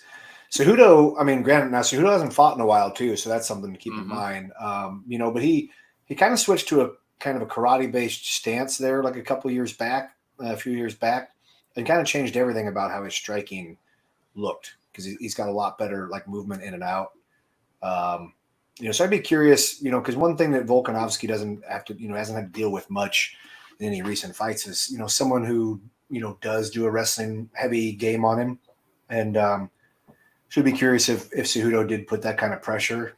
And one of those, like, I think what gets kind of lost on it sometimes, it's not even that he needs to plant him on the mat and rough him up down there, but it's like make a dude have to wrestle with you in the clinch, wear on him, stuff like that. But it's like, when there's no threat of a takedown, a guy's able to really dig in, sit down on his strikes and not have to worry about stuff. Where it's like you got to stay awfully light on your toes when a guy is trying to take you down, and that takes away, a fair amount of your good offense, and changes your stance and kind of approach to it as well. So, no, I would be excited to see that one. I couldn't make a prediction at this point. It'd be hard to bet against Volkanovski in that weight class because Cejudo would be a little small coming in, but he's obviously a fantastic, fighter, fantastic athlete. So who knows? Maybe you know something about this, Lane, because it seems like you follow a lot of stuff. I wonder what it is about Henry Cejudo that's been attracting so many people to his camp when they're training for a title fight. Have you noticed that? I think he's had like 4 or 5 fighters come through his camp when they were preparing for a title fight recently. Yeah, I guess I don't know anything specific. Cejudo is a very good wrestler, and he's a good wrestling coach. Like I just said, like a knowledgeable person. So I see some of his videos and stuff that he puts out, with that. So I think that probably like plays into it as well, there. And especially like, he's a very high level little dude wrestler. So you see people like women, like dudes and chicks of like comparable size that come in. Cause I think, that kind of makes sense. He's the only Olympic gold medalist to fight in the UFC. I actually personally don't think he's the most credentialed international wrestler, but yeah, like a guy who's just like, he's very, very fantastic at, coaching that. And he breaks things down very well. Like when I've seen videos of him teaching stuff, like just a very good job of teaching it and taking people through it. And you can't overstate that. So I don't know if that's it or not, but Oh, I'm curious to get your opinion on this too. Leon Edwards said that he had come to America to train at AKA, I think, to step up his wrestling after he lost to Usman the first time. And then he said he felt like he wasn't learning, so he went back to the UK and continued whatever his old training program was. But his wrestling does look like it's gotten a lot better. What did you think of his wrestling? especially like taking stop downs. I guess it didn't look like that in the second, third, and fourth round, but initially, yeah, I mean, definitely caught him off guard. Kind of hit him with that, kind of that outside trip and put him down. So no, I think it's one of those too where it's like, wrestling people who that you're supposed to just manhandle in one aspect of things can definitely throw you off because you'll kind of forget that they can attack you with that too sometimes, I think. So I kind of think that played into it. But yeah, it's curious. I mean, I guess I hadn't seen him say that thing about, AKA. And the one thing I wonder from seeing AKA training videos is they kind of have like the whole crew of Dagestanis and stuff there. But I don't know how often those guys are there because I know a lot of them, like, they still like live overseas. So like they do most of their training camp is like still in Dagestan or wherever. And so they kind of come like intermittently for stuff. But it also, like, I've heard Daniel Cormier talk about like just how like tight of a group that whole group of them are. So I kind of wonder if it's one of those things, if you come in from the outside, if it's hard to sort of get like welcomed into the circle. Like I have nothing to base that on other than just, other than just that stuff. But I wonder if that, could play into it too. I don't know. Yeah, maybe. Yeah, we did notice Joel and I were talking about how all of the Stannies seem to be congregating at AKA training together. So yeah, and it makes sense. That's basically how like all immigrant communities work wherever they go. It's like, Pacific Islanders all congregate in like Washington, Oregon, California. It's like you look at like the 18th century, it's like, the Italians, the Irish or whatever, they all end up in like certain places. The Chinese all ended up in San Francisco. It's like, there's reasons they end up somewhere and then they basically like it, invite their friends, invite their families. It seems that the Bay Area and AKA the Dagestani guys and those dudes like it there. So they bring their crew in and yeah. Yeah, makes sense. All right. So you guys see that one? Oh, the Kayla Harrison one? Cyborg? Yeah. Yeah. Did you hear about that? I did not, no, but I like Michaela Harris. I haven't watched a ton of her fights recently. So but I do the like her. Owner of PFL has offered each of them $1 million and a $2 million fight bonus to the winner for those two to fight. Oh, nice. That is a fight I would definitely watch. And I give the edge to Kayla Harrison, actually. I think with her, my limited knowledge, I think the same. I'm interested what Lane thinks about that.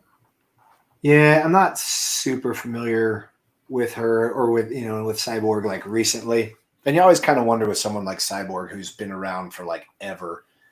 It's just like it seems like people like that are always either incredibly dangerous or you just don't know what you're going to get. Because I think some of it's like damage, maybe it's like motivation levels and stuff too. So it's hard for me to bet against Cyborg because like a Cyborg who comes in and does Cyborg things is hard to handle. But she's definitely on the downside of the slope as far as that stuff goes, and Kayla Harrison's on the upside of the slope. So I'll be curious to see.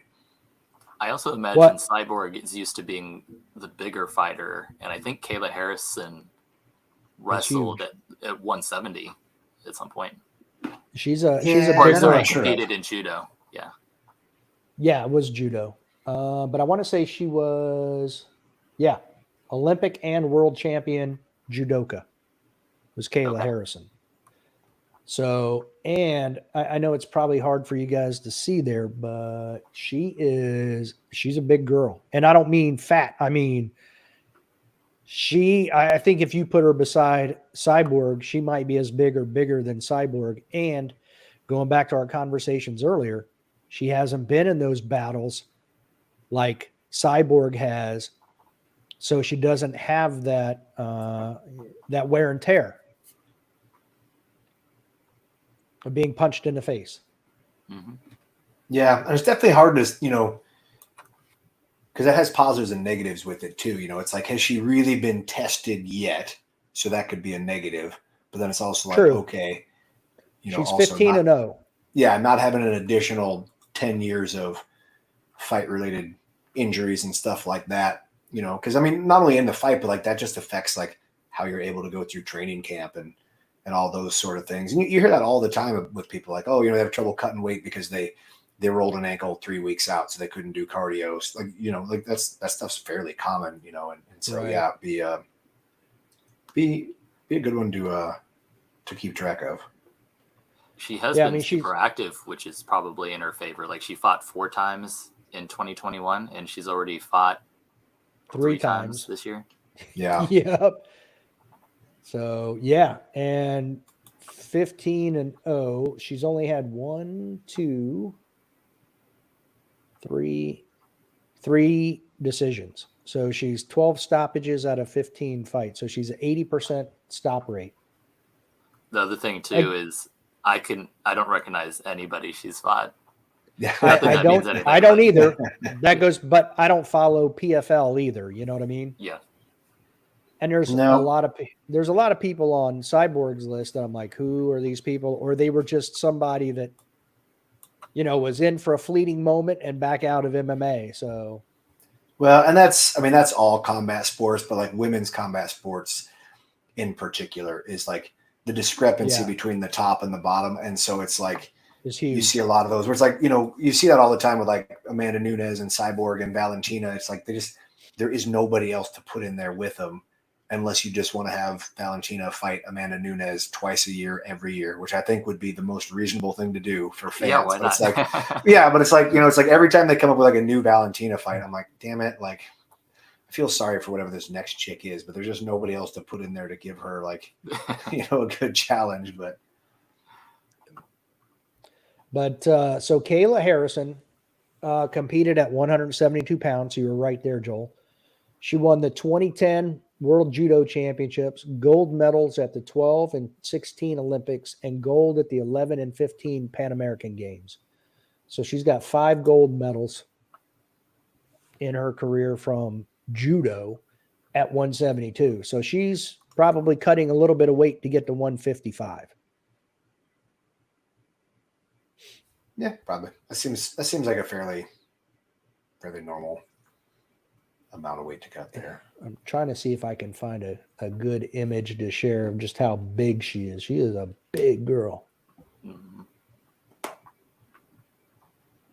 Oh, here we go. That's a pretty good one. Of course, there's going to be an error. You go to share it, and there's an error. Can't go there. All right, let's see if I can.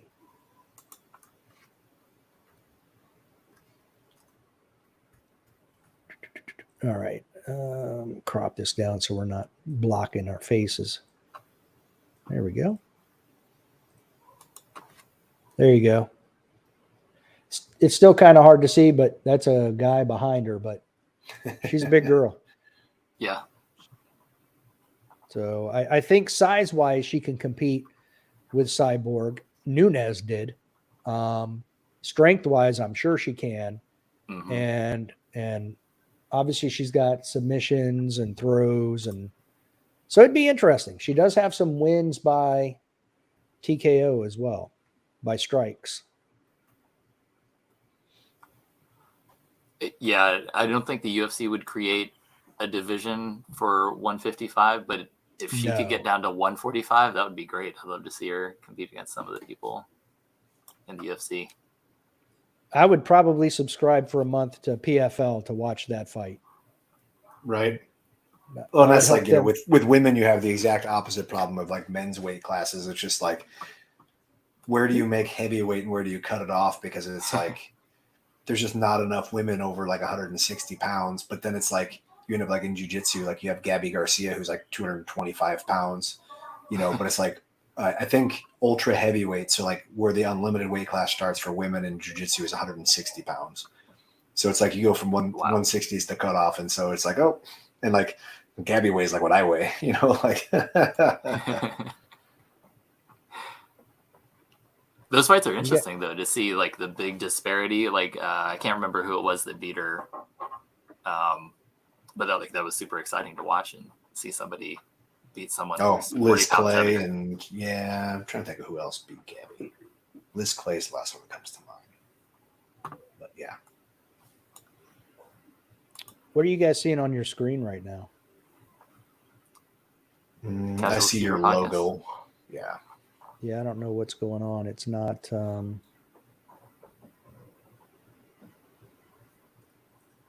I don't know why it's not showing.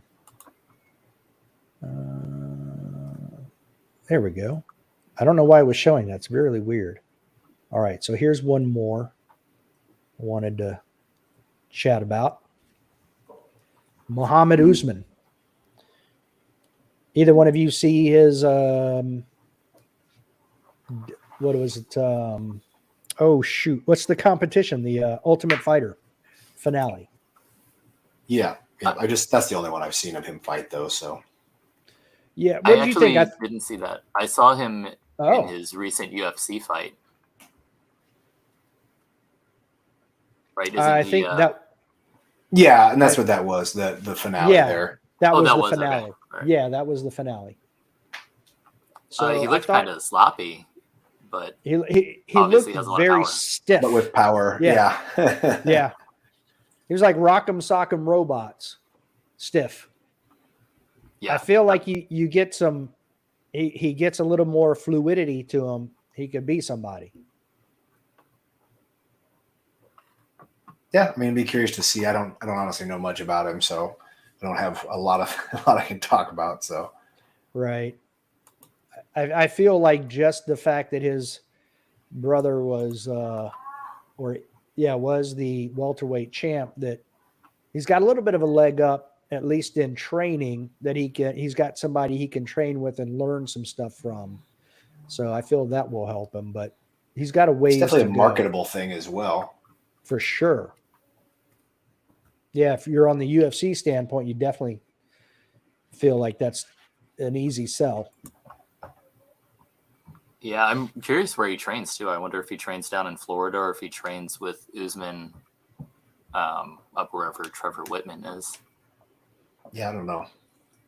I don't know either. Trevor Whitman, though, that's an interesting. Like, he's an amazing coach, but all his big fighters have lost their title fights recently. Right? Usman, Rose, Gaethje on that same card with Rose, I think. Yep. Huh. Okay. But I didn't realize they were all amazing coach. Oh, that's right. We did talk about that, didn't we, Joel? Yeah, at some point way in the past. Yeah. Mm-hmm. Yeah, it goes that way sometimes, though. You know, like, two dudes walk in and only one guy walks out as the winner. So you're always playing the sport with bad odds. Yeah. And just like a couple little things here and there, and all three of those people won their fights. Yep. Yep. Maybe Rose actually fighting. Yeah, I mean, her corner screwed her. Like, the fact that they didn't know that she was definitely losing the fight as far as decision goes, and so they didn't tell her, hey, sell out, win this last round, for like, that's on them. Like, that's yep. Yeah, I didn't get that at all.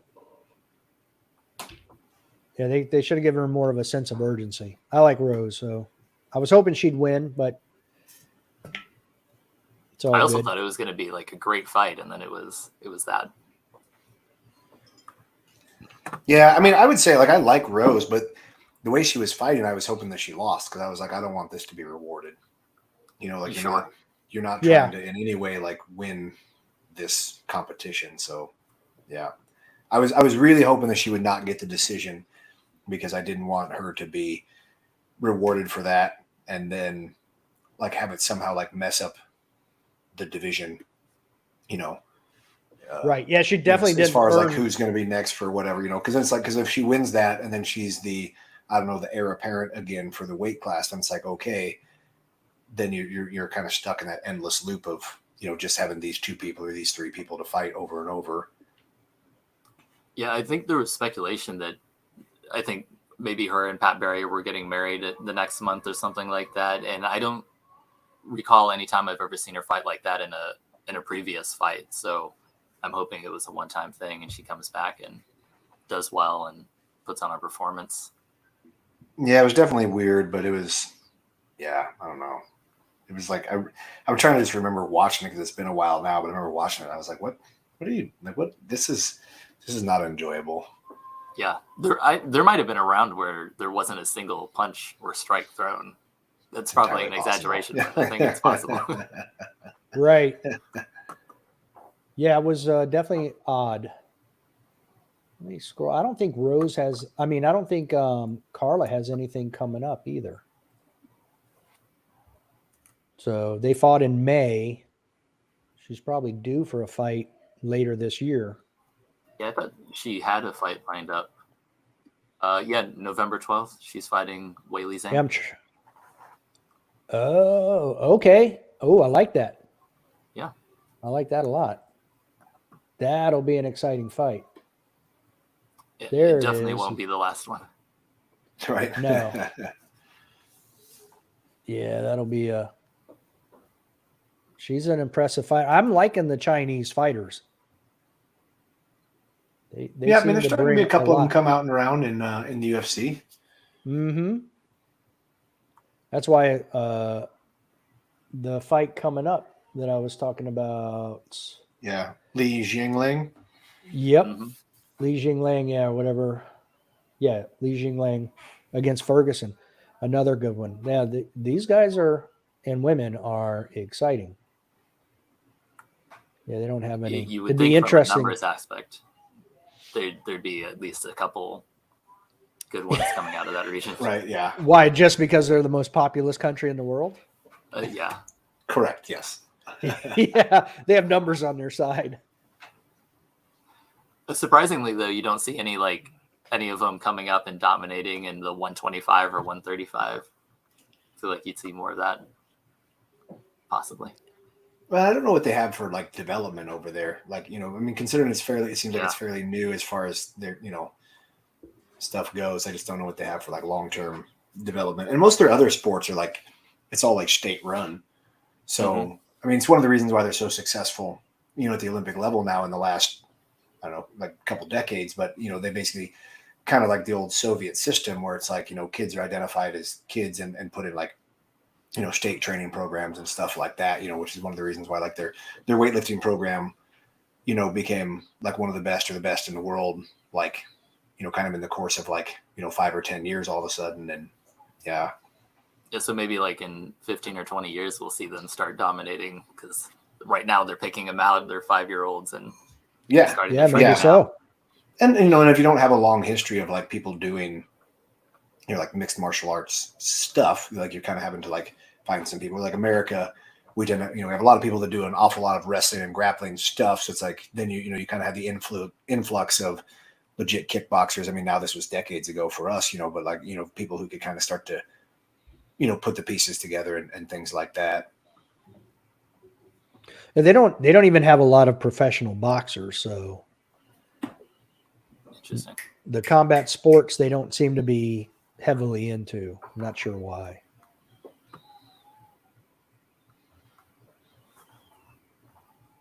But I mean, she knocked out Joanna round 2, midway through round 2. So it'll be quite interesting. Yeah, absolutely.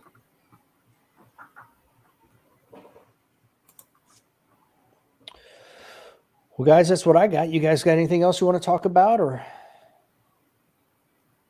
No, I can't think of anything. No, we kind of covered the all over the spectrum on that. So yeah, we did. If you decide to join a jiu-jitsu gym, just let me know. I'll come join with you wherever you go. Okay. There's a lot of good things in our area. Yeah, my son is actually getting back into jiu-jitsu. Oh, cool. Where does he train? I'm gonna have to ask him. But it's in. I'm going to say Fredericksburg, but it's actually not. It's South Stafford, right there in the Falmouth area. Oh, okay. Okay. Right there where Route 3 crosses over, somewhere right there in that area. Yeah, I think I know what you're talking about. I can't remember the name either. But so it was nice to meet you, Lane. I think Lane. Well. I think Lane does some BJJ as a hobby. So I do. Yes. All right. Well, guys, we'll have to do it again tonight. Oh, Nice. you going to get back on the bike first? No, I'm actually not. I'm taking this week off, and then next week I leave for Pistol Nationals. So I'm not doing any jiu-jitsu between Saturday when I trained and after Nationals. So okay. You're both going. So good luck to both. Just so I don't mess up a finger or something. I still have one of my fingers is dicked up from an idiot student when I taught a class in Minneapolis back in the spring, and like it is still not okay. So I'm like, all right, I'm just gonna take it easy here for like a week and a half. So I feel like we just talked about being dinged up for like the last 2 hours. Yep. There we go. Prime example right there. Yep. I think jiu-jitsu this year alone has given me a severe ankle sprain from a heel hook, an umbilical hernia, probably ligament tears in my finger, severe tennis elbow, and I retore one of my meniscus in my knees. So, but not the important meniscus. So we're good to go. That's the one thing that worries me about it. It's not conducive to what we do. Go get I mean, you got to be careful. The next day. Yeah, you got to be careful how you approach things, but it's some level of damage is unavoidable. Yeah. When are you headed to Talladega? Thursday. Really? Wow. Okay. I'm driving down Wednesday. So I'll be there to be able to walk through, check in and all that on Thursday. Yeah, I'm trying to think. We couldn't get in like decent flights on Wednesday. I don't know. There was some reason we didn't go on Wednesday. I don't remember what, but yeah, so I think we get in sometime around the middle of the or like early afternoon, but by the time I get there, it'll be like middle of the afternoon on Thursday. But I probably don't shoot till the afternoon on Friday. I think Super Squad starts in the afternoon, so I should have time. So yeah. Yeah, it does. So you going to check in Friday morning or try to get there Thursday afternoon? No, we'll go there Thursday. So I'm flying out with I'll meet my friend Tim Dundery, who's a Minneapolis guy in Atlanta, and then we'll drive to Talladega. And then I think there's 2 other people staying with us that I don't know, but he does. He's a little bit of a social butterfly, whereas I'm whatever the opposite of a social butterfly is. Like I would stay by myself if it wasn't so much more expensive. Not because I don't like hanging out with some of those guys, but I like being able to just turn the sound off and not have other people around. So is the opposite of brown recluse? I don't know. Yeah, something like that. All right. Well, guys, we'll have to do this again. Yeah, thanks, Dave. Nice to meet you, Joel. It was fun doing this. Nice to meet you as well.